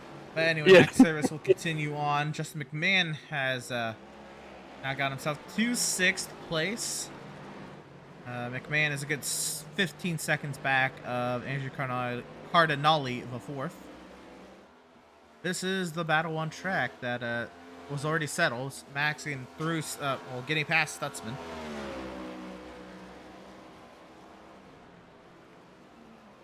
Yeah, I'm like looking around the track. I don't, like you mentioned, Emerson, not many battles going on around here. I mean, again, while Matt Rogers and Adam Gardner, now they don't need to finish 13th to make the next round of playoffs, but they would clinch their way into the next round of playoffs, regardless of where anyone else finishes with a 13th place finish. Doug Solms being in 14th, I don't think puts too much of a threat on Adam Gardner and Matt Rogers.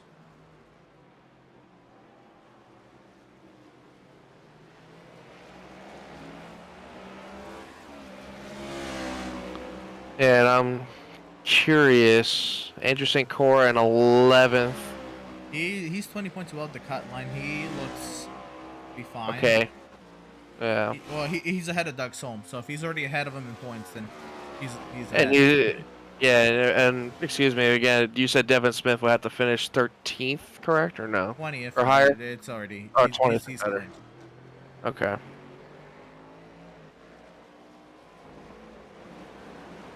So it looks like everything. You can see both of those with what I tagged you in. Yeah, I'm looking through it now. Andrew St. Cora riding in the 11th position, and he does look poised to make the next round of playoffs, despite not being able to show up to the Daytona Road Course. Albeit, Brad Bothwell and Derek McMurtry did not show up this entire round. James Gilliard ended up missing tonight. And last week. And last week, you're right. And he got wrecked out early in that Daytona Road Course in the beginning laps. I was thinking to Doug Solms then. I believe. No, Doug Solms got involved with that with Gilliard, actually, if I remember correctly. I remember that was Matt Rogers who got involved with Gilliard. I can't recall Doug Solms at Milwaukee though. I think Doug was almost. I think it was a lot. I think it was a couple laps down. I just don't remember where exactly. I couldn't help you there.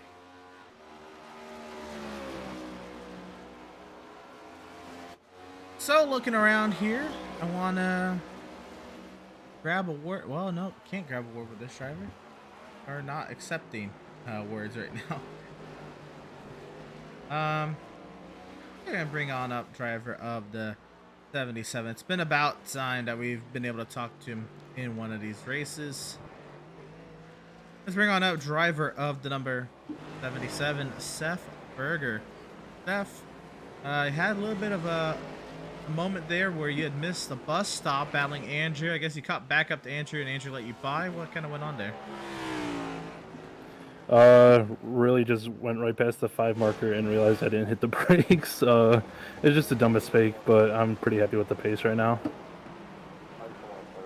Right on. Looks like again, Swift Racing is showing up and showing out with the great setup work that Adrian put in with this car. You're right now riding in the 4th position. Is there anything you have for Jennings or Vinny up ahead? No, probably not. I gave up too much time at the start. I've really started to try to get more into a rhythm and backing it down, and I've gotten faster, but I've really broken even, maybe gained a second or so, but that's about it. I don't think I'm going to be able to gain 8 seconds right now, but I'm not a road course guy, so running 4th is pretty good for me. And of course, this is a very physically demanding race. Being here at the Charlotte Roval, you are working the wheel, working the pedals every single bit. There's no time to rest, really. How are you feeling? How are you hanging in? And do you feel like you've got it going for number 35? It's gonna be rough. I think I'll be fine though, but weirdly enough, the entire Daytona road course race, I didn't have any issues with my knee, and I started feeling my knee on lap 5 of this, so we'll see how it goes, but I think I'll be fine. Right on. Well, Seth, it looks like you are doing just well, and was that Andrew letting you by when y'all traded spots there? Yeah, once I caught him, he didn't see any point of battling. All right. Well, we will watch you carry on and see how this all turns out. Nearing the end of stage 2 here, right in that 4th position. Already locked into the next round via points, so today is just a little bit of fun for you. Best luck to you. Hope you enjoy the rest of the race, and hopefully we're talking to you later on. All right, thank you. Anyone watching, code word BergArts_77. That will get you an entry into the free jean jacket giveaway. If you have to PM Seth, again, that code, BergArts_77. He has a giveaway going on. What was that, till next Friday? Yep. Yeah, and of course, you can check out all of the BergArts social media at Berg_Arts. You see all of it up on his beautiful baby blue car. Of course, and check it out. More info on BergArts stuff. All right, Seth, we'll let you get back to it, and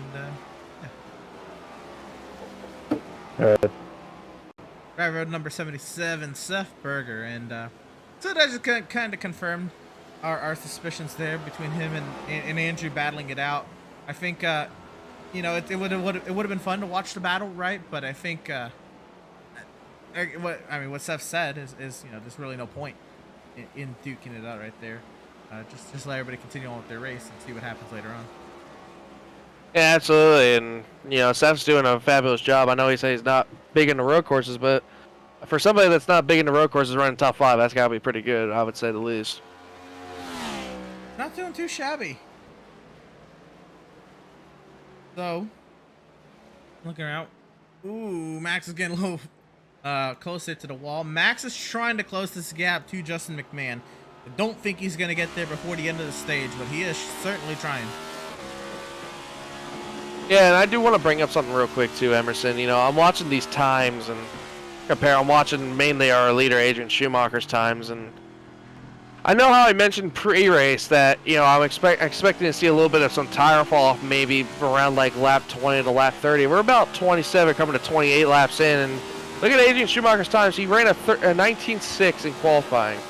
Right now, his last lap time was a 19.9, so I'm not seeing that kind of big fall off that would draw me to maybe take tires.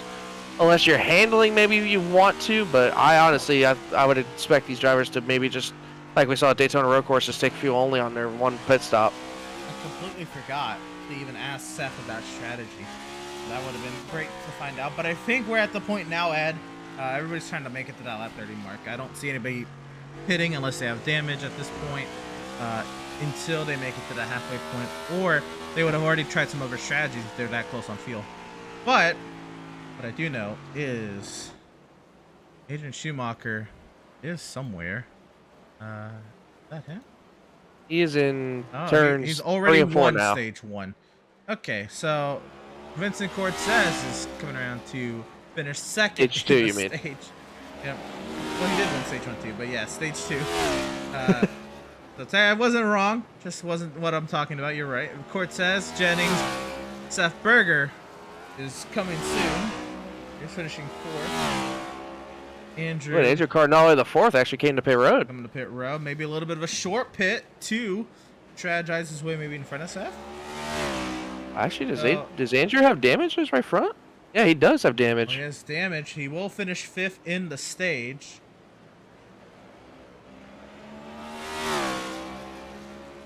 Now McMahon comes across the line there in 6th. Stutzman 7th. Max is also on pit road.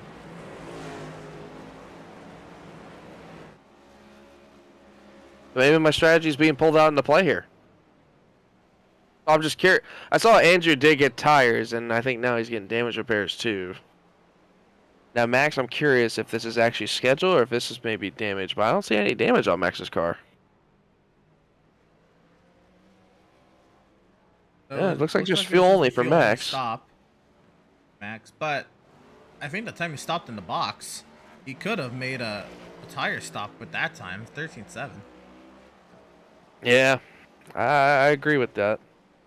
Trying to figure out what happened to our buddy old pal Andrew. I might even talk to him here.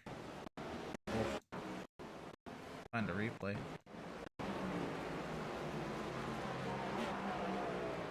And here he is, number 90. He even says it there in the rear bumper, Andrew Carnage the 5th. Dude. Oh no! Looks like just a lockup. And he's in interview waiting. Buddy, what happened? Yeah, I guess I was feeling the heartburn, guys. Ah, You need a Tums, man? Yeah, I don't know. I'm not sure what was going on. I really don't know what I did wrong. I have to go back and look at it, but we're going to get it fixed up and go back out, see what the car is like, see where we're at on the scoring sheet, and if it just makes more sense to give up these points to the guys who need it, then we'll probably just park it. But of course, appreciate the Outlaws Sim Series and, well, you guys in the booth for doing what you're doing. Big shout out to simratmarket.com, Pitstop TV, Whiplash Media Simcams, and of course, my beautiful girlfriend Kayla that is in the other room, I think, fixing dinner. This was it was a lot of fun, guys. I will say that. I had a lot of fun out there with Seth, with Jennings.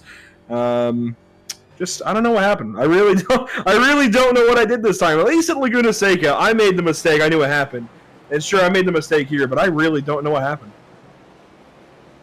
I guess it's just one of those things, maybe just a little too far. Maybe the rim was just broken for a slight bit. Yeah, it looked weird. They're just a little too deep into the braking zone, I guess is what it comes down to. But we did, of course, notice on your car, Andrew Cardinale the 5th is due in January 2023. How excited are you? Very. Yeah, we had an ultrasound today. I got to see a bit more of what he looks like. Obviously, it's kind of a vague picture, but yeah, we're excited. Very, very excited. And yeah, it's just kind of the whole world is changing in that regard. But I'm glad that Kayla's able to put up with me doing a race every once in a while, and of course all the broadcasting I do here on the channel, and for others. And so, yeah, the world is changing, but just try to have some fun while doing it. Sure thing. Looks like Adrian is on pit road, so we're gonna leave you to it. But cool stuff happening for the boss man here, and unfortunate circumstances in the race. But of course, that's just the race. Yeah, we're just testing out those toe links and putting the rookie in rookie stripe. Putting the rookie in rookie shine. There you go. All right, Andrew, we'll leave you to it. All right, thanks, guys. Andrew Carlisle, the fourth there in the 90 car, and Adrian Schumacher here on the pit lane down and away. It looks like it was full service for the 82 machine. The reason I said don't play that, I saw Vinny locking it up in 3 and 4. I thought he was going straight into the middle of that safer barrier in the middle of 3 and 4. He is having some interesting times with his left front tire right now. I've seen a lot of smoke in the last couple of laps, and that breaks. And Jennings is there. He's waiting for this 23 to make a mistake. But all in that, I would expect to see Adrian Schumacher to get by these two. He's just a little bit behind Jonathan Jennings right now, so shouldn't be long before he catches these two again. We should have more cars hitting the pit lane. Justin McMahon is in now. Second, I guess third driver to hit the pit lane. Now Doug Solms. Then Doug Solms is a lap down, but here he comes.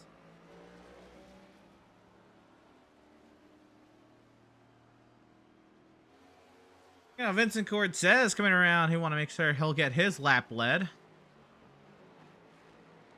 Vincent Cortez, not playoff driver, just here for some fun. He'll get lap led and he'll continue on. McMahon got his service done in 15 seconds. Doug Solms is in the box right now. Down and away, 13-8. Yeah, it's been a nice clean day for this 67 machine. I know Yes, it not like is. top 10, but pretty clean. And again, Doug is in a little bit of a pickle. He does need some help to make the next round of play. Oh no, Andrew! Oh no, and the bad day has gotten worse for the 90 machine. I think he's good though. We kept it straight, no damage. We're good. Oh, just a little bit of an embarrassing moment. We'll broadcast it for Boss Man. He is down and away off the pit box. Don't speed. Make that hard left-hand turn. Throttle up, and too much throttle. Just a little tap. He'll be able to continue on. Yeah, just kiss the nose. Oh, goodness. Gotta be careful with that car, man. I'm hoping to get into that car soon. I don't know about that one specifically, because that one has seen the wall or two. Yeah. Andrew Carnide, of course. Great stuff, though. Again, appreciate his time, and I know it's hard for a lot of drivers to just come in after they make a mistake and talk about it, but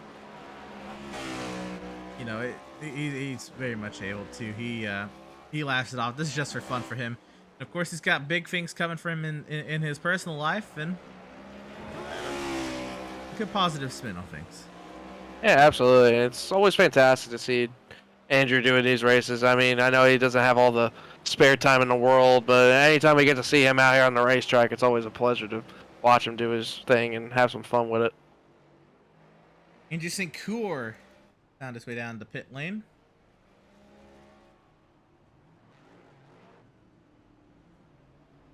Another fuel only stop, it looks like, and he's on the way. And then we see Randall Barnett. Eric pit road Peck as well. has called it a day. Barnett is getting some damage repairs. Adam Gardner is in for, looks like, typical service. The car looks clean, which is very important. Adam just making the laps. Oh no, but hopefully he didn't speed. Oh, but here comes our leader, Vincent Cortez, to pit road, and I believe Jennings is going to be following suit. Cortez is in. Yep, and here comes And Jennings as Jennings. well. So if I'm not mistaken, this should be fuel only for both these two leaders, and we Schumacher should cycle out to where Schumacher. Yep. already taken it.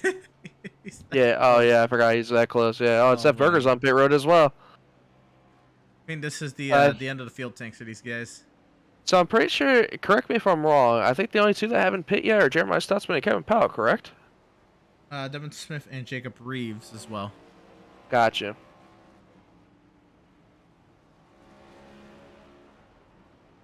And there goes Vinny. He's out and away. There goes Jennings.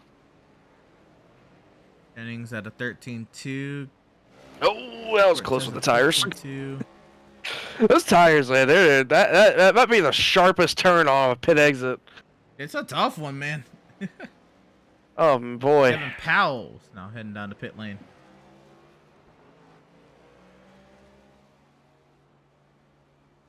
Just think, man, you're gonna be seeing this track in a couple of days. Yeah, that's the wild thing. The other time I've had a track that, you know, the same week that I've gone to see it was Coda. The first time, well, the only time I've been to Coda. The first NASCAR race there. I had a league race there the night before I left, and same thing's happening here. I have a broadcast here, and well, I'm getting on a plane in about 10 hours to go to Charlotte. Yeah, I'm excited for you, man. I mean, Charlotte is just one heck of a racetrack to go spectate, especially with the Coke 600. I mean, that's the track I have on my bucket list. I want to go see. That's a race entirely I want to go see. Is the Coke 600. I mean, and especially the Roval, man. I mean, this being one of the playoff circuits, it's going to be hectic, especially with the scenarios that some drivers have. Like, you know, Chase Briscoe and Austin Cindric are tied for the points cutoff line. That's going to be hectic to watch all day long. You see Devin Smith on pit road, but I'm excited for you, man. You're going to have a blast, I feel like, in Charlotte. Absolutely. Wanted you to come, but this thing's going to work out this time around. Hopefully we can make something happen in the future. Next year, I promise you. I'll promise you on that next year. We shall see where we even pick next year. That'll be maybe Dover. Maybe we meet at Dover. Like, I usually go to Dover every year. That'd be easy. Maybe. Down in Nuevo was Devin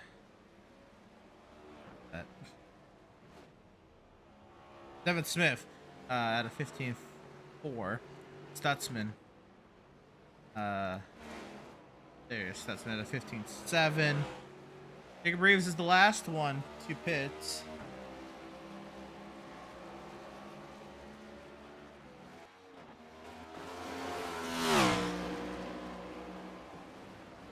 Man, I'm looking at some of these drivers right now. Vinny had not a great outlap, but I mean, Jennings didn't have a good one either, but it's just, you know, Jennings and Cortez were close. Yeah, he gained about another, I want to say some second and some change, because it was about down to 2 seconds, maybe even less than that, but still though, as we see Jacob Reeves coming down to pit road, he's going to take his full service. So and that's your cycle, I believe. That's everyone. I believe, yeah, I should believe that's your cycle, everybody. And I think Adrian St. Clair is going to be in 10th place, and he's actually battling Devin Smith right now going into the front stretch of Kane for another position as well. Here we go. Let's take a look at this. This is tough. Seeing battles going into turn one. Devin Smith's in trouble. Yeah, he had to gather it up a little bit. Now Andrew St. Clair has got to be patient and wait for possibly another mistake, even maybe force the issue a little bit here. Hang in there, Devin. Oh, baby. He hit that sausage curb there, Ed. And that throwing the bounds of the car all off. And something to miss with Jeremiah Stutzman. He's coming back down the pit lane. And I'm seeing a little bit of damage crinkle to the front end of this that car does Mustang. not look healthy.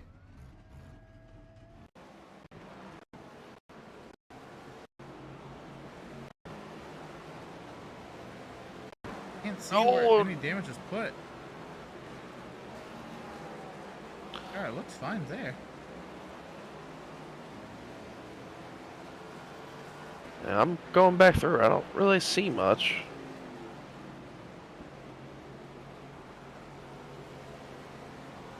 Over to maybe a pit exit violation or a speeding violation.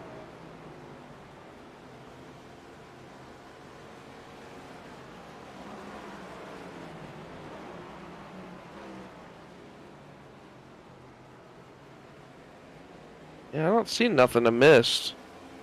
Oh, he's rolling back out off a pit exit right now, so. And he was stopped in the box at 40 seconds, so I'm guessing that was a violation for the 71 machine. For someone who's already locked in, that doesn't mean too much, but I'm sure he did not want that to happen. No, and he came right back out in the battle he's in this between battle. Andrew and Devin. Yeah, he came right out at a good time. And Max is just behind them, just letting her have it. So this way, Adrian looks like he's going to lap every single person in this field. I don't know about Vinny and Jennings. It's gonna be close. It's gonna be close. He's gonna get Max. Seth, might get. I don't know. It's gonna be close. We got this 3-car battle going on, and this is now for the 8th position.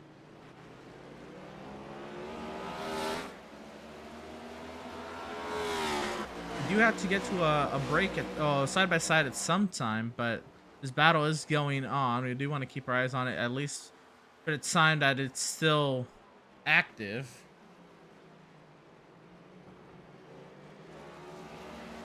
I think we're starting to get some spacing out here. I think we're going to go ahead and take that moment now. We're going to keep our eyes, of course, on this battle on the side-by-side, but don't you go anywhere. Oh, no! Devin Smith has gone around right in front of Jeremiah Stutzman. Oh, boy. Oh, and it looked like he just overcorrected a little too much. Ooh, I think Jeremiah, he barely got a little tap. Got a little bit of a hit there, too. Here we go. Devin Smith. It looked awkward on his entry here. Like, that was an awkward entry, it looked like. And I think hit a bad bump, and yeah, everybody was able to make their way through. Devin didn't pick up that much damage. Like, they continue on. I didn't want to say nothing, Emerson, but Andrew's back on pit road again. And I don't see nothing to miss, but I think this might be the fuel stop. A long stop. He's been there for a minute. So this might be not sure what. This might just be what Andrew calling it a day here. Adam Gardner's also on the pit road here. Yeah, Adam's got some damage.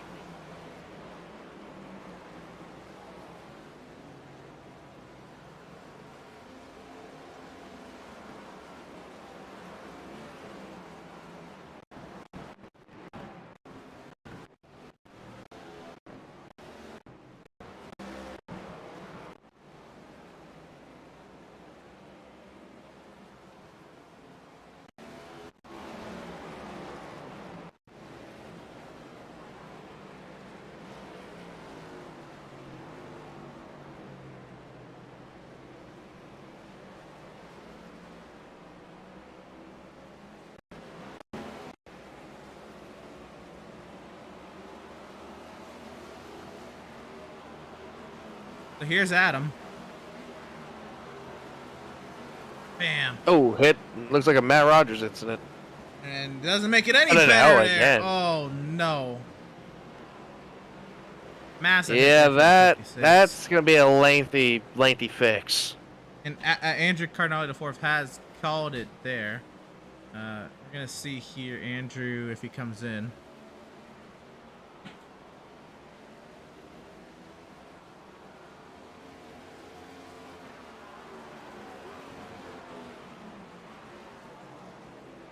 I think he's just calling it a day. I mean, Andrew brings it in. He retires for the race. Yeah, he wasn't really fighting for many spots either, I'm pretty sure. I think he being 4 laps down. I think he was only 4 laps down, so he would have had a little bit of help to gain some spots. So understandable, though. Still a decent day. I hope he had some fun. Oh, yeah. Fun track. A lot. I mean, this is a track, he lives by it now. He quite enjoys this place. Yeah, there is. I said, ooh, there. I saw Josh McMahon in a picture a little bit back there. Had a moment, looked like off of 4, but he kept it going straight. All right, so we really do have to now. Oh, I say that. He hit the wall. There he goes. Never mind. Keep going. Okay,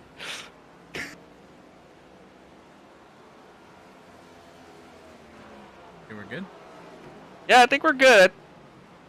I'm going to give you another 5 seconds or so. Okay, so we're going to head to a side-by-side. Don't you go anywhere. Adrian Schumacher has a 29-second advantage on front of the field. 20 laps to go. Be right back.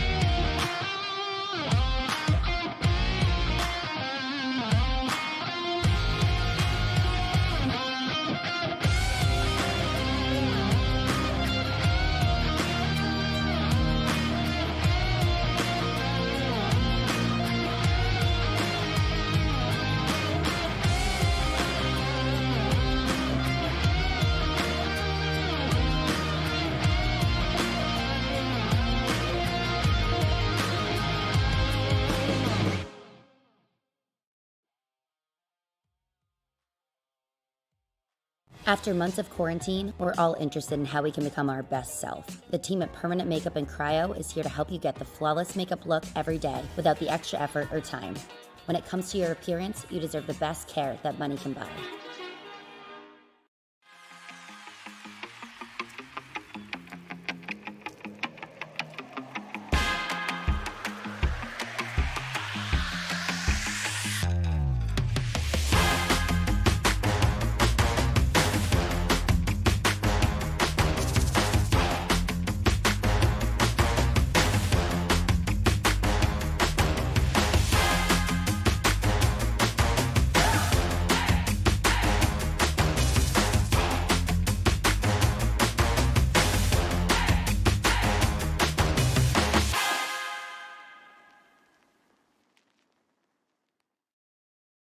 Have you found yourself trying to hide your joy because you're unhappy with your teeth? Your smile is the first feature noticed in an interview, on a date, or in family photos. We want you to be able to shine bright as your best self, and our teeth whitening system is the perfect step toward restoring your confidence.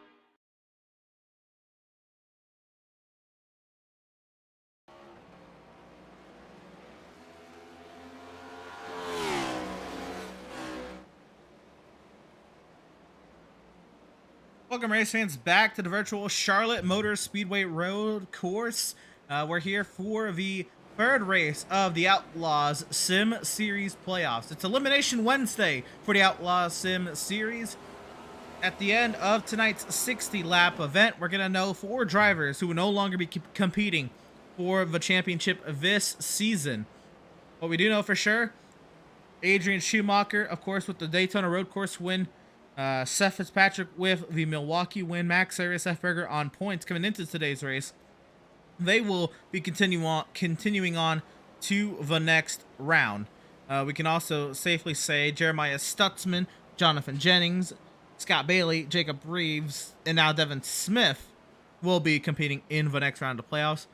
We're still mathematically unsure that Gardner, Rogers, and St. Cyr will advance, and also mathematically unsure if Solms will not advance, but it is looking like very much in the favor of at least Gardner and St. Cyr, and now Rogers. Actually, Gardner has just fallen out of that clinch position, but Rogers is now in that clinch position. That is something else, but Doug Solms is not having a banner day to make the next round, and is still looking very much in the favor of St. Cyr, Gardner, and Rogers. Those are the only 3 drivers we are awaiting mathematical confirmation for, and we more than likely would have a clear picture of that post race. But of course, Elimination Wednesday here for the Outlaws Sim Series. We have officially eliminated Brad Bothwell and Derek McMurtry from championship competition. Also James Gilliard. Not missing too much out on the track is Adrian Schumacher leading Vincent Cortez, 31 seconds out. Jonathan Jennings is third over Seth Berger, fourth. Max Service rounds out the top 5, and those are the only 5 on the lead lap. It's McMahon, Powell, Stutzman, St. Cyr, and Devin Smith. The rest of the top 10 still running: Reeves, Solms, Rogers, and Bailey. Adam Gardner still connected in the session, but he's on the pit lane, and also Randall Barnett. But Andrew Cardinale, the 4th, Eric Peck, Randall Barnett, Joshua Balliet, Seth Fitzpatrick, Matthew Byers have all called it a day, and Landon Lacey did not take the green flag after qualifying 10th. So Ed, we've had a very clean race so far, and we've had, the tale of 2 races here at the Charlotte Roval in the Outlaw Sim Series. The first one having 4 full course cautions, and the second race not having any, being absolutely obliterated, the field absolutely being obliterated by Landon Lacey last season. Now we're kind of getting a little bit more of what we saw last season this time around with Adrian, but a very, very much clean race. Had a couple crazy battles for the most part, but they have since kind of separated themselves, and we're now into the final 15 laps of competition this evening. Yeah, one battle that's starting to heat up a little bit is that battle for second. Jennings has been slowly but surely reeling in Vincent Cortez. Vincent Cortez has been having a couple of errors around the track between turn 1 and also off the inner part of 8 and 7, or 7 and 8, excuse me, going back onto 1 and 2 NASCAR Oval. But Jennings has been running some faster lap times than Vincent Cortez, but I think Vincent might give him a little bit of a run for his money, even though Jennings might not be in a big hurry for this spot, but I think he's going to get it somehow, somewhere. For what it's worth, Cortez is not a playoff driver. Jennings is, but he's locked into the next round, so this position isn't pivotal for either driver. It'll just be for fun to see who can outdo one or the other here over the course of the rest of this race. Yeah, it looks like these two are pretty evenly matched. I would say this honestly, but I think it's going to take another mistake from Vincent Cortez to possibly allow this 91 to be able to get side by side with him. I think that's Vincent's strong part, is just that inner part right there. He comes off that corner so well. I would agree until right there he slid the tires a little bit more on the exit, and that gave the advantage slightly to Jennings, but maybe Jennings, his eyes grew large with that slight mistake from Cortez, and I think Jennings then might have pushed through turn 8, giving the advantage back to Cortez. It is a chess game happening right now at about an average speed of 130 miles an hour.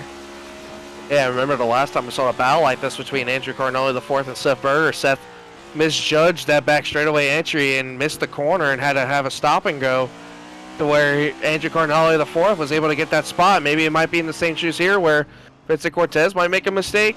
Oh, we see Kevin Powell look like he had an issue? Yeah, Kevin Powell had an issue off the final corner. He actually had to put it in the reverse to re-gather the car. So let's see what happened to the 93 machine. He was in 7th place, 1 lap down. I don't think it's changed. 93, Kevin Powell, a little deep. Yeah, a little too deep. Corner. And then Oh, just swings back on the gas a little too hard. I think he's just trying to get the car to rotate, and then, well, technically he does have to serve a stop and go. I think he kind of did. So he did, yeah. I think it counts. That kind of counts. He did an extended stop and go. He did it facing traffic. Oh man. Unfortunately. Interesting way to stop and go. Yeah. Yep. Kevin Powell continues on with his day. You're right. He stays 7th. He's got 39 seconds over Jeremiah Stutzman. You gotta think too, this might be a little bit of a little annoying factor where we're gonna see these drivers be struggling with their tires, because remember, a lot of these guys just took fuel only stops. The tires are gonna be lit up probably a little bit after some heavy braking, maybe even some lockups, so it's gonna be interesting. This is, again, one of the most technical circuits on the track. There's a lot of slow corners, Ed, where you have to put the power down and worry about your rear traction, and that being a 60-lap race, this is 5 laps longer than half distance of the NASCAR Cup Series race. 5 laps longer than NIS. We're getting into some uncharted territory for drivers who do not take tires. 60 laps on a set of tires, no matter any track, is a long time. Then add the fact we have a road course with a lot of heavy braking zones. Yeah, they might be getting a little bit of physical fatigue here too. You know, these guys have been going at it now for a little over an hour and 10 minutes or so, and being a little bit longer than, like you said, that little normal NASCAR fixed schedule where it's 55 laps. You know, you might get a little bit of foot cramping here between how much gas and brake you have to use around this track. So these drivers might be starting to feel a little bit of physical fatigue, and I don't know, maybe it's just where these guys are just physically prepared for this and we're ready. But Vincent Cortez looks like he's not slowing down as much as he's starting to pull his gap a little bit more on Jonathan Jennings. It's about 0.8 of a second now. So hopefully we'll see Vincent Cortez stay in 2nd place for a little while, but I think Jennings wants to show otherwise. We'll keep our tabs on this battle. But Ed, I think there's somebody I'd like for you to talk to. This is a driver who's had a wild bit of a day. Started turn 1, lap 1, going from his starting position to last. Max Service is headed your way. Yeah, Max, it's the boys in the booth. You got a copy? Yeah, I got you. Hey, Max, how you doing, man? I know you didn't have the lap 1 experience you were hoping, so what happened there, man? I felt like we'd have a little bit more grip on the tires. I broke really early, and then the cars, didn't turn. I felt like I warmed them up enough on the pace lap, but obviously not. And they just didn't grip, so to avoid piling into Vinny there into the turn one wall, I just slammed it down into first gear and just kind of full throttled it and looped it around just to not kill anybody and just hope nobody piled into me. Well, I have to say, you did a fabulous job recovering from that. I mean, you're all the way up into the top 5 with your teammates running first, second, and fourth. And, you know, I know it's not the day you kind of were hoping for. I think you had a little bit more speed in this 81 machine. But tell us about how your day's been going so far, besides that lap 1 incident. Yeah, it's been interesting to say the least. You know, I do this every season at the Charlotte Roval. You know, season 1 I forgot to grid and started from the back. Got into an incident on lap 1. Drove my way to I think 3rd in that race. Season 2 on lap 2 while running 2nd, I spun into the backstretch chicane. Rebounded there and finished 3rd in that race. So I'm just fond of getting into incidents when the car's fast here at the Charlotte Roval. And then coming through the field, I got into Kevin Powell. I feel bad for that. It always seems like it's Kevin Powell. I don't mean to hit him, but it just so happens to work out that it's always him for whatever reason. I feel so bad for him. Yeah, I think after that one, man, you might want to send him a flower basket or two, possibly. But, Max, we're going to let you finish off these last 10 laps or so as your teammate Adrian Schumacher's out front of the lead. But hopefully you can keep on to this top 5 and hopefully keep it on track a little bit longer for us. So hopefully we'll talk to you later, and good luck the rest of the way. Yeah, thank you. This ball right here is calling my name. I'm going to hit why? that. I'm going to hit it a couple more times. That was a little close. Oh, don't worry, I've hit it a couple times. I felt like I knocked the toe link out of her like 2 or 3 times. I've gotten so lucky with it. Oh, boy. Oh, man. Driver of the number 81 Max Service. And, Oh, well, he almost... oh, he's eating some sausage crabs. It looked bad there for a second. I saw the lockup, and I'm like, oh, no, he's going to go with the wall. Oh, man. He's calling his shots. That's not a good thing. When he's calling his shots, he's going to hit that wall bad. Oh, man. I just hope he doesn't bring that to Charlotte. Hope he's not breaking toe links in person. I don't know how you possibly would do that. I don't want to know. Unless he wears sandals and stubs his toe into the wall. I don't know how that can happen. That'd be interesting to say the least. That would be an interesting conversation. Oh, man. The driver from Nova Scotia, he was one of those people affected by some of the tropical storms last week. There was a tropical storm that hit pretty much head on Nova Scotia, and Max's town was impacted. Max was without power for 10 days. His town had a lot of trees falling over. Luckily so, his family and himself, they were all okay. Of course, himself and Andrew St. Cyr in the field, that, you know, live in the same house. Loved him having to go through the same thing. So good to see Max and Andrew both here, alive and well, running this race out, albeit a week after than it's original scheduled, partly because of what they had to go through. And it's good to see him, at least for the moment, running both inside the top 10. Yeah, having a good day. Not a bad day for either one of them. And Andrew St. Cyr, I know he's not happy about being 2 laps down, but I mean, still a great day no matter what. He could get up to 8th possibly with Jeremiah Stutzman, but it'll be kind of a hill to climb. I mean, Jeremiah's going through the front stretch chicane right now, and Andrew's just going down the back straightaway chicane.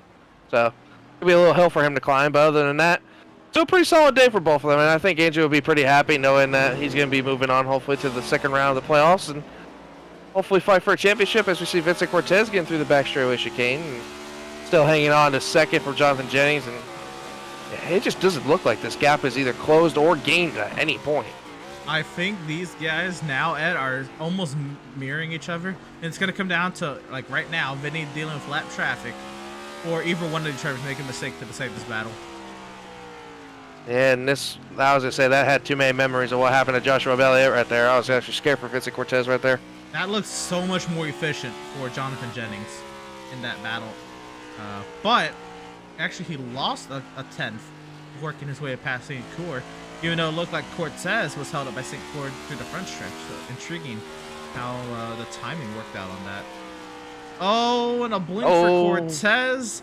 and he lagged out of a league race last night, hoping he's able to at least see the checkered flag tonight. He gets He yeah, a did. little bit there. He did get there. Oh, he might get that one. Oh man, He's driving now. He's feeling some pressure. man, I remember talking to Vinny. He was not very happy. He was a lot of Spectrum internet issues lately across his area. He was telling me, and you know, Spectrum's known for having a couple outages with their providers and customers. So I'm hoping he's not having that kind of issue. Hopefully he can make it through for these next 8 laps or so, but we'll see if he holds on here. Now down to 0.4 of a second though for Jonathan Jennings. Oh, Jennings, man, he looked like he sent it in that corner.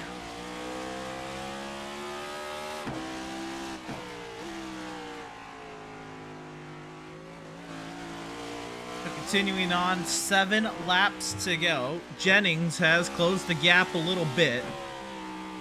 And I wonder how aggressive either of these guys will be. Because as a playoff driver, Jennings, you don't want to, you know, make unnecessary enemies. He's locked into the next round. There's no need to, you know, make Cortez mad here, where Cortez could, you know, pay it back in the coming weeks, where Jennings could need it. On the other hand, you know, Cortez, he's battling a playoff driver, and this is just for fun. How hard is he going to battle? He might not know what their point situation is. Yeah, I think Vinny's going to fight hard for this. I mean, you and me both know Vinny really well. I think Vinny's a really great racer and all, but I think he loves finishing great no matter what. He does it for not only himself, but also for the sponsors he has on board. I know he definitely supports them on Twitter. I see most of his social media posts. He supports his sponsors to the fullest and makes sure they're happy and all, but I think he just wants to have good finishes no matter what. Jennings, on the other hand, I think like you said, he just wants to finish the race and get out with a good finish. I think a top 3 no matter what would be great for Jennings, but I think that second place would mean a lot more to him, I think, than anything else. So it's going to be basically the battle of who wants it more between Cortez and Jennings, but my worry is if I'm Cortez, I'm not looking in that rear view all that much because I don't want to have that stress bearing down on my neck to where I could possibly put myself into a mistake and allow Jennings to capitalize on it. Doug Solms is on the pit lane, and he's been there for almost 5 minutes. Something is amiss on the 67. I can't tell if there's damage. Try to figure out if something happened. I do see a little bit of damage on the left front. So yeah, doesn't look too. Oh, it does kind of look bad there. Look at that left front tire. Yeah, it looks crinkled up a little bit.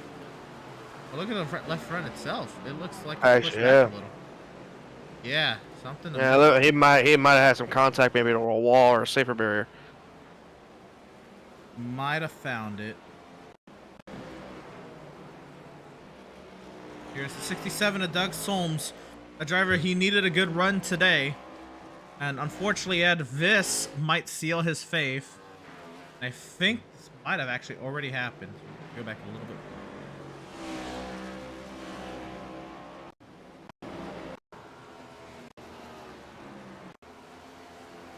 He's actually been driving around the track with this damaged car for a little bit.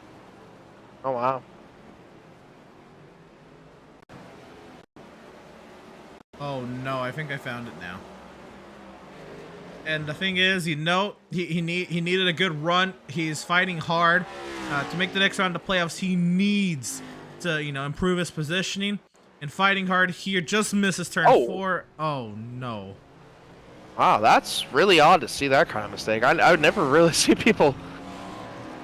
Wow, that's surprising. I've never seen that make kind of mistake into turn 4. I've done it. Just trying to carry too much speed through there. That's a corner you're not actually really supposed to hit the gas. You can hit a little bit as long as you counter it with the brake, but you're actually more effective to go through that set of corners without even hitting the gas.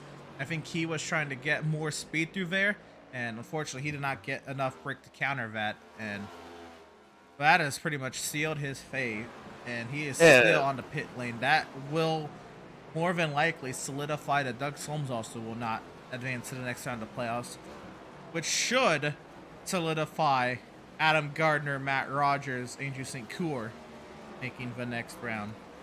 And you know what sucks about that, Emerson? It's like in your head, you think I could get away with possibly doing this, but then in reality, you can't. That's what sucks about that sometimes. I make that mistake many and many a times where I feel like I can get away with a little bit more gas than I should have, and actually end up making a mistake and costing myself the race. But we've all made that mistake. It's not rare or anything, so it's just unfortunate right there for Doug Solms, though. And I feel bad, and I say this, not to be mean or anything, but he is one of the oldest drivers in the field, if not the oldest, and his reflexes are just not at the same par. He drives one-footed because his other leg is not the best. I mean, he is at some disadvantages that other drivers may have, and I think that's something maybe unfortunately reflexes and driving setup might have a part of causing. Yeah, it's just small things, man. Small things. It is. It is very small, and I love Doug Solms. That was no way, me trying to put him down by any means. Doug is amazing. One of the nicest guys out there. I think if you were to investigate the incident, I think that's what it would come down to. I feel like we're going to be investigating an incident here soon between the 23 and the 91. It's getting tight. I don't know if Jennings is going to take much longer about being behind this 23. But he's been seeing this advertisement on the back of this 23 for Whiplash Sim Cams for a hot minute now. But our leader, Adrian Schumacher, is coming to take 2 to go. Or 3 to go, excuse me. No, Adrian, yeah. 2 to go. Actually, he's coming around to take the white flag next time. And next time, yeah. he is looking to lap Max. I wonder if Max is either A, wanting to get lapped so he can do one less lap and get out of here, or asking Adrian to leave him on the lead lap. Well, we're about to find out here soon, because if Max hits the brakes possibly in any of these corners, he's going to get lapped. Well, I think if he does hit the brakes, it's going to be because he wants to. Uh-oh. He almost hit the wall again. Yeah, close, yeah. If he hits that wall like he said, I swear, it's... he called it. We're getting close in this battle for second. 2 laps to settle this.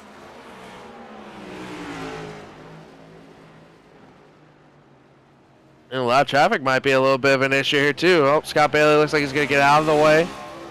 Let these two fight for it. Jennings really had a good exit there off of 4. He's been getting good on these exits recently. It's just what can he do a little bit more differently than this 23 to possibly get a good run and a good shot to get to maybe either his inside or outside and set himself up for one of these corners. Might be able to do it here maybe if he gets a good run. Adrian Schumacher has taken the white flag presented by Whiplash Media Sim Cams and is still behind Max Service. Here's back to the battle for second.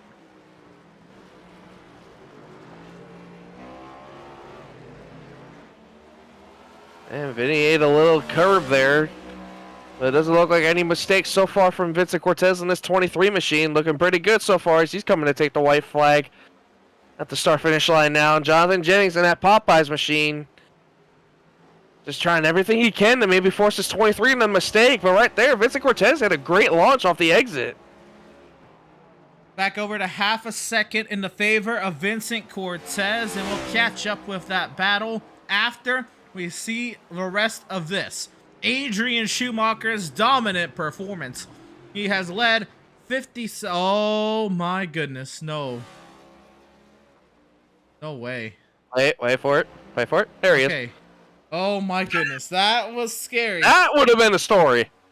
Oh my goodness. But Adrian Schumacher coming through the final chicane. He'll leave Max on the lead lap. He'll get his second win of the round. Adrian Schumacher dominates the Charlotte Roval as a 1:19.240. Okay, I couldn't even hit that time and fix. That's just... Alright. Oh my goodness. And here's the battle. The final hoorahs for Jonathan Jennings and Cortez. Oh, and Cortez legs out. Oh no, and Cortez is not returning. I don't see him blinking back in. He hasn't played back in yet. Oh my goodness. Oh no. Oh no. Court says now he's being scored behind Seth. And Jonathan Jennings, out of nowhere, he will take second. What in the world? And oh my god, Vinny no. is going to be mad. Oh, he's gonna be livid. Livid. Seth Berger now rounds out the podium, and Max Service is gonna claw his way back after being last in turn 1 to finish in 4th. Yeah, but I just got the pop-up just now. Vincent Cortez has lagged out. Way. Oh, no. Know how he had one more braking zone to hold on to second, and we don't even get to see it. So that means he's going to finish 5th.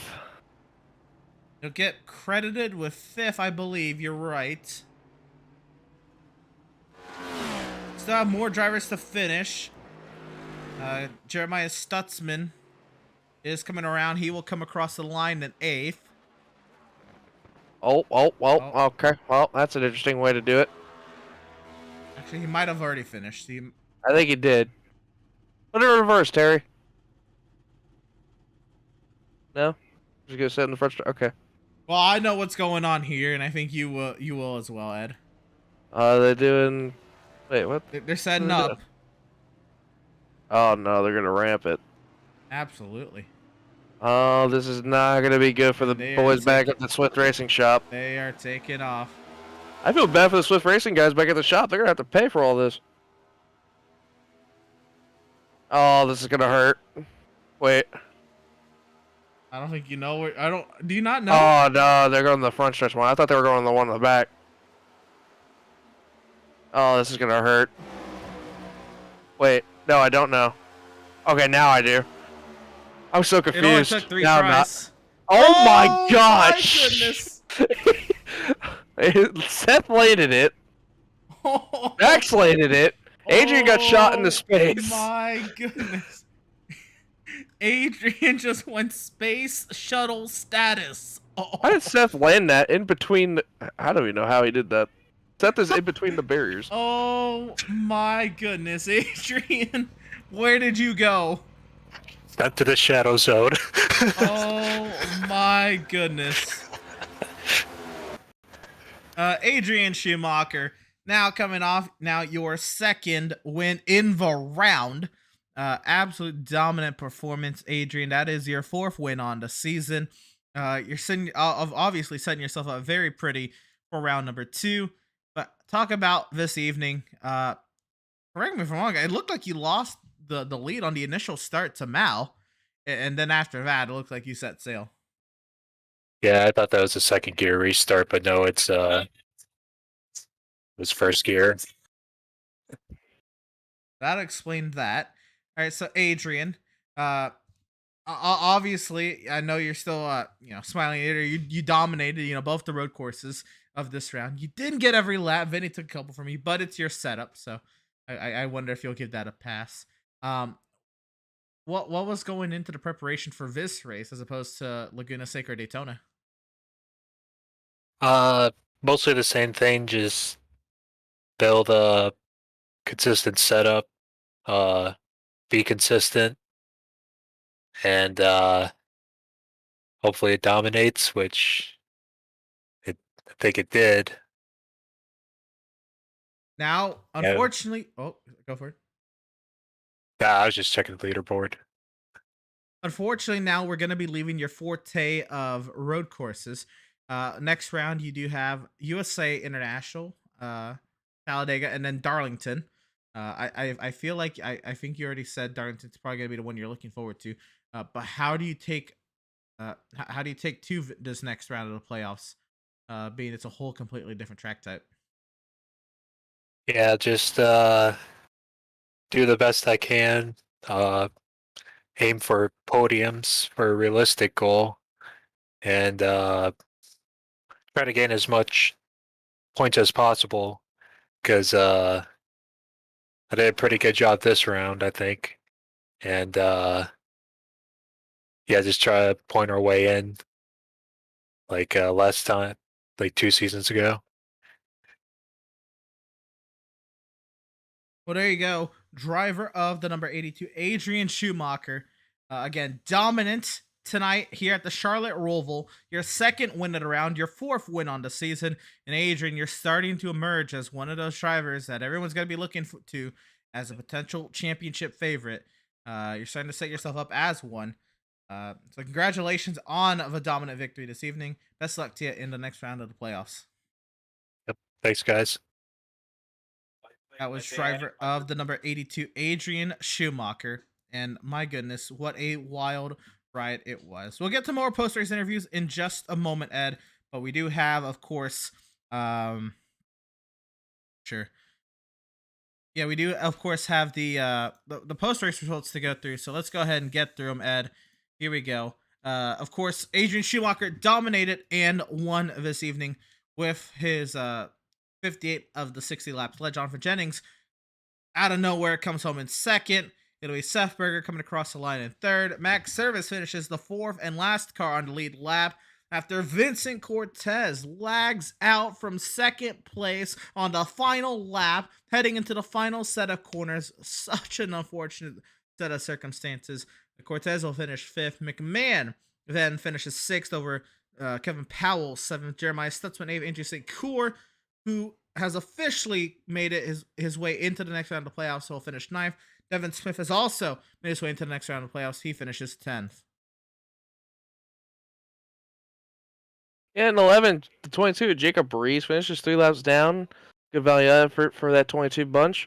In 12th place, Matt Rogers in the 96, 7 laps down, along with the 11 of Scott Bailey in 13th, 7 laps down as well, who clinched his way in the beginning of the race onto the next round. In 14th, the 67 of Doug Solms in 12th, who I just didn't have the night that we were expecting, honestly, from him. He had that little incident early on and just could never recover from it. League owner Adam Gardner in 15th, 27 laps down, who makes it on to the next round, hopefully. In 16th, the 90 of Andrew Carnelli the 4th, 27 laps down, who called it a quits early on after such a dominating performance, but had a little bit of an incident that caused him to leave early and just do things that he needed to do. In 17th, Eric Peck in the 16th, 30 laps down. 18th, the 63 of Raina Barnett, 31 laps down. 19th, the 7 of Joshua Belliet, 42 laps down, who we saw had that incident in the turn 1 Storm's heartburn turn, excuse me. And then 20th, the 2 of Seth Fitzpatrick, 45 laps down, which was kind of surprising to see from our last week's winner.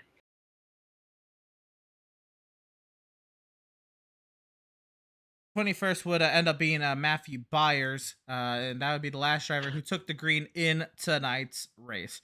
Don't you go anywhere, of course. We still have more post-race coverage to come, and all of that is coming up on the far side of this post-race break. Don't you go anywhere. More post-race coverage from the Outlaws Sim Series Elimination Wednesday from the Charlotte Motor Speedway Road Course, far side.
After months of quarantine, we're all interested in how we can become our best self. The team at Permanent Makeup and Cryo is here to help you get the flawless makeup look every day without the extra effort or time.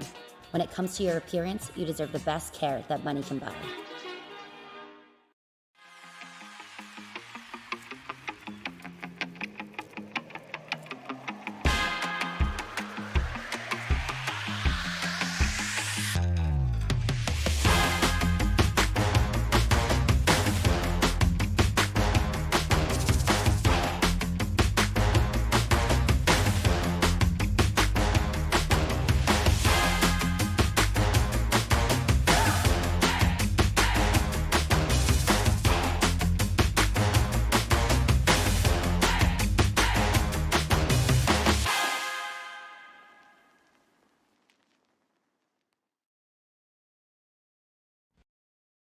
Have you found yourself trying to hide your joy because you're unhappy with your teeth? Your smile is the first feature noticed in an interview, on a date, or in family photos. We want you to be able to shine bright as your best self, and our teeth whitening system is the perfect step toward restoring your confidence.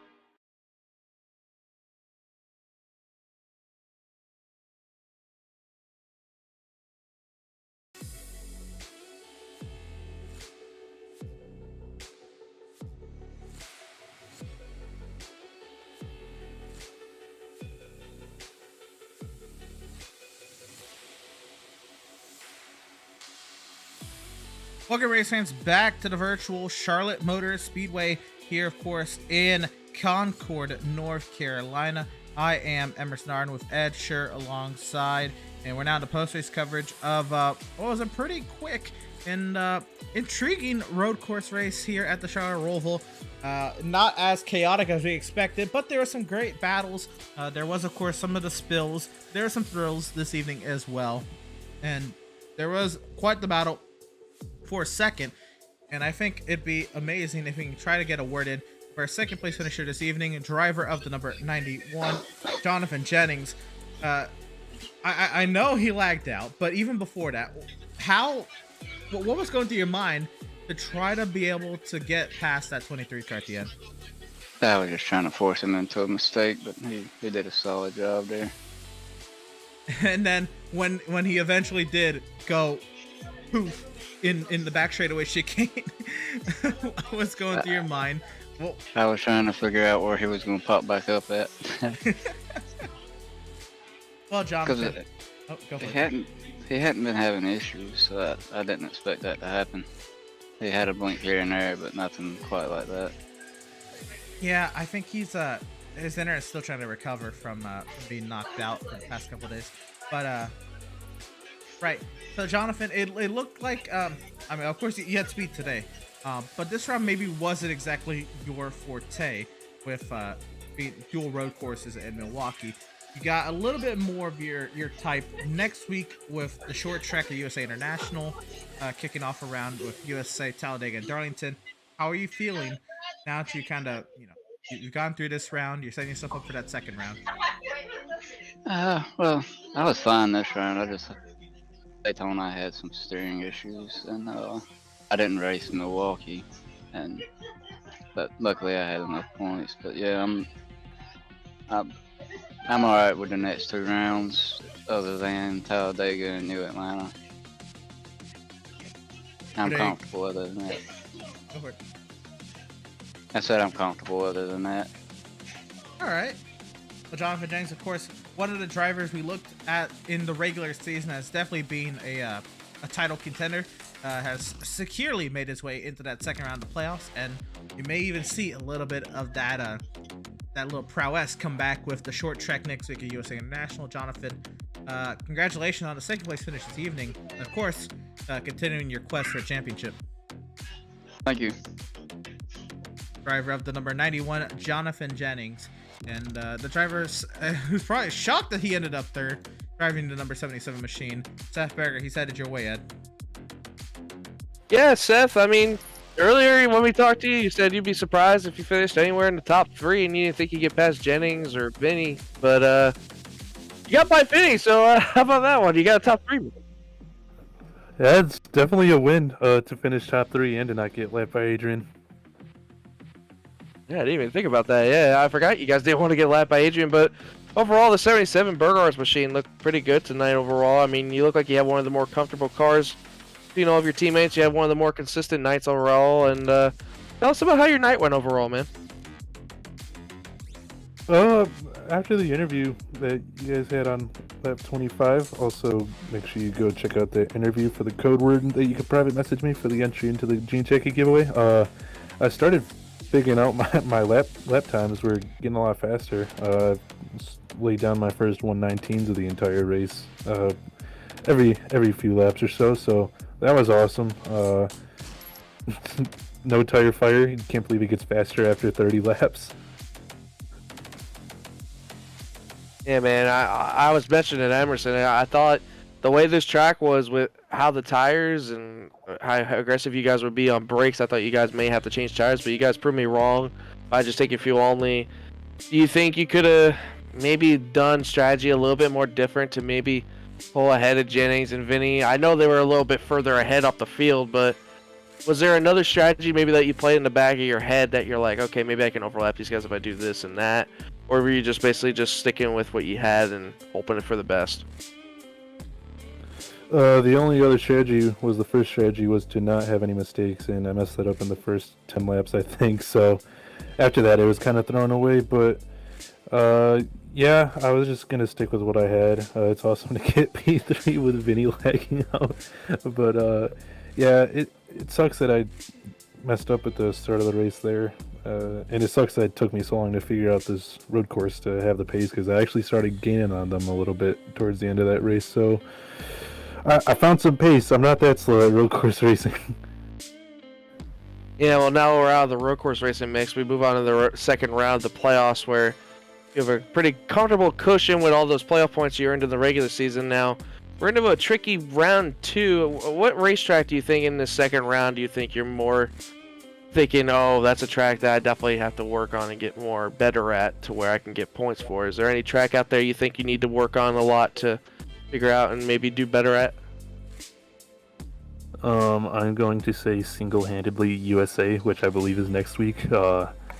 We ran it in the first season in the Xfinity cars, and that was fixed setup, and I went 2 laps down on pure pace. There was no mistakes. I went 2 laps down on pace. I couldn't figure it out. And now we're on open setups, have had some struggles with open setups, hasn't been quite as dominant as the fixed setup in the first season, so definitely stressing about USA a little bit, but I'm confident we could just do what we got to do and get out of there without losing too many points. Well, Seth, overall, congratulations on your 3rd place finish, man, and hopefully that Burger Arts competition, little giveaway you got going on, goes well for you and your whole company, and we'll hopefully see you in the second round, and hopefully put your little name out there and possibly make it into the championship round. All right, thank you, and shout out Burger Nation. There you go, driver of the number 77, Seth Berger. Again, we talked to him mid-race, but we did pick him up again because he did get that podium. He, kind of came out of nowhere for him. We only have one other person in the Discord that we're left to talk to here, Ed. We got Jacob Reeves. You want to talk to me? You want me to? You can get him, man. All right, we'll bring on up driver of the number 22, Jacob Reeves. Jacob, I know this round maybe wasn't your favorite because of the dual road courses, but you made it through it, and congratulations on making it to the second round of playoffs. How you feeling now? I'll be honest with you, I'm actually kind of celebrating that we're done with the road courses for the year. So I'm tickled to death. I was just happy just to get what I could right there. I just kind of stayed out of everybody's way, and I talked to Adam before the race. He told me that as long as I started, and as long as nothing crazy happened, I was gonna be locked in. So I just like, okay, let's just ride. Let's just take it easy. Let's just be happy that we ain't wrecked yet. So we's happy for it. There you go. I know now, you said you were celebrating you're done with the road courses for the season. Now you look forward to the next couple of rounds you got. Coming up this round, USA International, Talladega, and Darlington. Quite a wild mix of tracks. It doesn't really get any much better the following round with Homestead, Atlanta, and North Wilkesboro. What are you looking for in the next 6 races that's gonna be punching your ticket to that Final Four? Win. Honestly, that's what we're looking for. That's just really consistency. When I started this season, I was real bad at, not being able to finish races. I was too aggressive. I was too inexperienced with these cars, which I think everybody was, but I think everybody kind of caught on to them just a little bit faster than I did.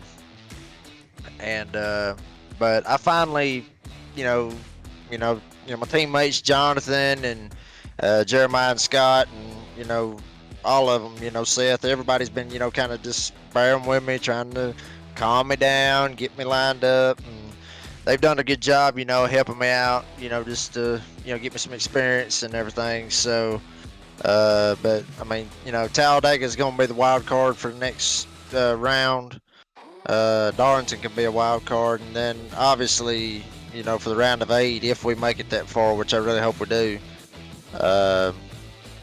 I think Atlanta. I think we're going to be running the new one with the plate racing. That one's going to be probably the biggest wild card out of the whole season, and that one's going to be the one I think everybody needs to tune in for, because you're probably going to see some crazy racing, probably see some wrecks. Hopefully, I'm not in it, but we'll just do what we can and see how far we make it. There you go. Also, real quick, a new look on the card on the 22 this evening. What kind of drew you to that? Something me and my wife talked about. October. I know October's Breast Cancer Awareness Month, and just any type of cancer. I think ovarian cancer also for October, but it's actually Pregnancy Loss and Miscarriage Awareness Month. Which is October the 15th is on that day. It's a special moment for, families that have, lost their babies and everything. So, it's actually a tribute. This is actually a better tribute, I guess you could say, for my wife and the kids, and, just, to get the awareness out there. And, it's actually, pretty slick looking car. It actually looks better with the orange rims than the other one did. So, but yeah, I mean, I'm gonna run that for the rest of the month, October, and might go back to the old school look come November. There you go. And I want to say, and I don't know if it's been said to you before, but I do really want to appreciate or thank you for telling your story, because I know that's hard to do. That's really hard to do no matter the amount of people to be open about stuff like that. And it's a great cause, to bring awareness to something so significant like this. And again, thank you for telling your story, and really appreciative that you're able to be so open about it, and you're bringing it to the track, and it looks nice. Yeah, I appreciate y'all, let me tell my story at the beginning of the year, and it's been something that's kind of drove me, to be able, do this, and with the blessings, I guess you could say, that me and my wife had from the good Lord up above, to be able to do this, to be able to me and her to grow stronger through that, and with my family and friends supporting me. My dad watching me, watches every single night on YouTube. He gets a kick out of it, and he always calls me at the end of the race. He's like, "You should have done this, should have done that." So it's kind of a family affair, pretty much, out of the whole deal. So it's pretty cool, to do this, and I just appreciate y'all, putting this on, and allowing everybody to watch us do what we love.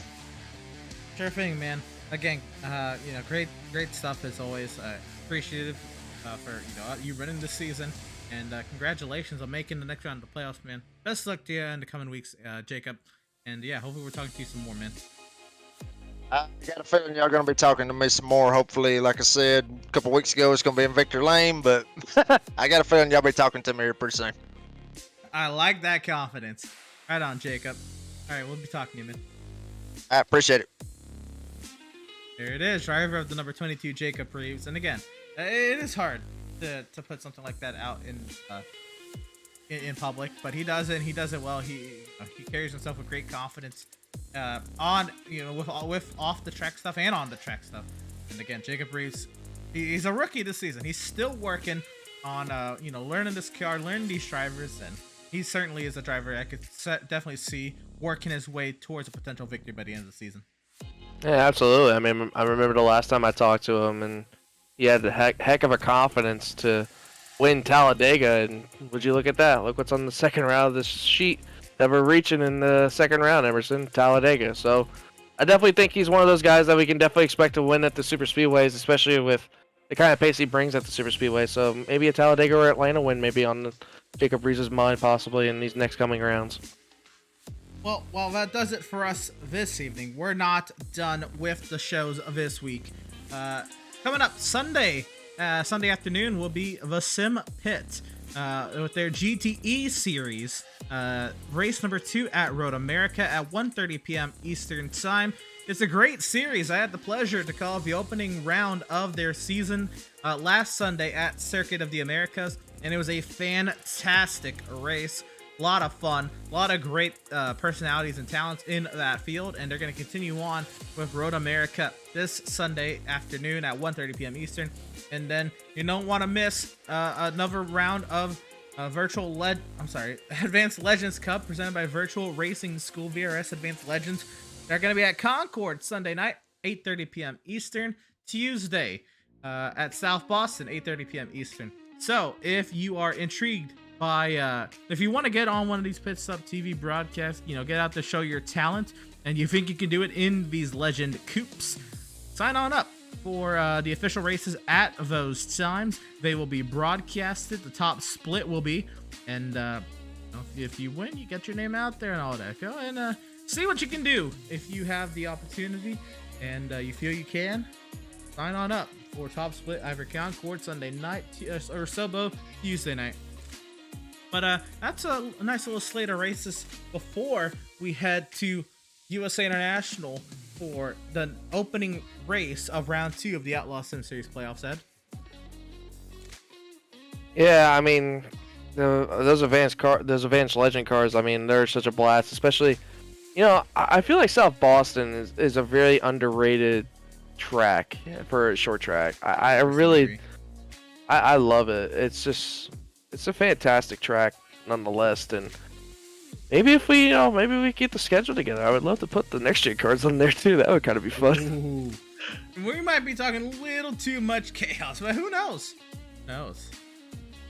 Anyway, you can check out all of the series and their updates on all of our social media platforms. Our Facebook page at facebook.com/pitstoptv. Our Instagram at instagram.com/pit_stop_tv, or just at pit_stop_tv. Our Twitter at pitstoptv_. YouTube channel, of course, youtube.com/c/pitstoptv1. And our Twitch channel, twitch.tv/pit_stop_tv. A huge shout out to all of our partners tonight, and here always a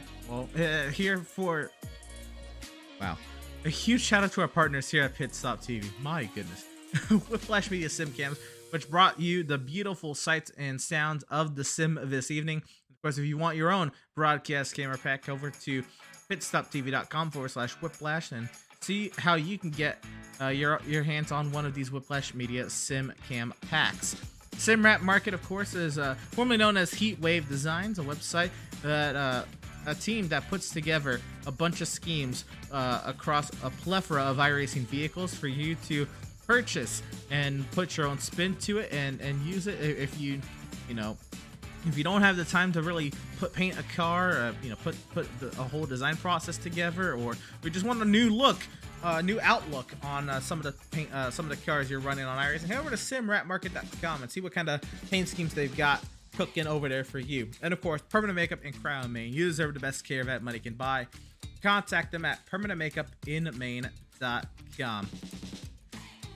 And Ed, final thoughts here from the opening round here of the Charlotte Roval. Before that, we did say, of course, goodbye. Well, not goodbye, but the drivers who are eliminated from championship competition, of course. Brad Bothwell, Derek McMurtry, James Gilliard, and Doug Solms. Unfortunately, all of those drivers who entered below the cut line this evening, none of them made it above. But final thoughts here from the Roval, Ed. Pretty intense, not gonna lie. I struggled to find a word there for a second, but I'm gonna go with intense. We had some, drama with the points and everything between Adam Gardner and Doug Solms having their issues and all that, but and then Vincent Cortez having his internet issues towards the end there, losing second place and dropping all the way to 5th, and just a lot of stuff that happened. I feel like that Kevin Powell and Max Service little kind of battle that they had going on there, where Max kind of turned him a little bit. I feel like that might linger over, you never know, but I don't know, hopefully that kind of stays where it's at right now. I know Max didn't mean it at all and everything, but that was interesting to say the least. But other than that, I'm excited. We go short track racing next week, Emerson, and you know what they say with short track racing? Brings out the tempers in a lot of people. Absolutely. The tempers are more than likely going to be flaring up next Wednesday night at USA International. But that'll do it for all of us here from Concord, here at the virtual Charlotte Motor Speedway. Ed Scher joined me on the call this evening. I am Emerson Arden. I thank you all for tuning in and joining us for tonight's action. We hope you enjoyed tonight's broadcast. For all at Pit Stop TV, we'll see you every Sunday afternoon for the Sim Pit at Road America, or next Wednesday night for Outlaws Sim Series playoff action from USA International.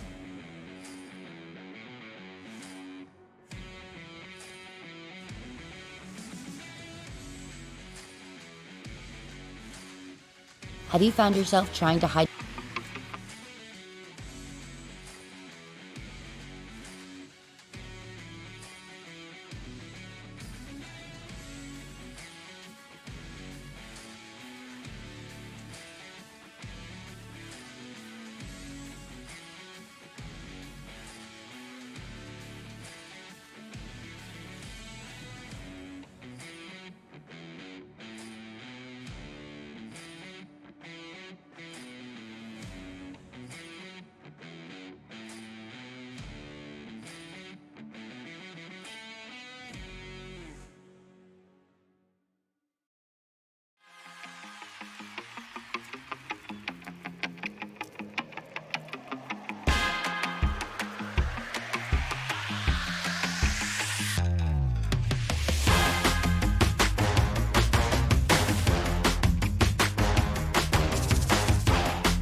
After months of quarantine, we're all interested in how we can become our best self. The team at Permanent Makeup and Cryo is here to help you get the flawless makeup look every day without the extra effort or time. When it comes to your appearance, you deserve the best care that money can buy.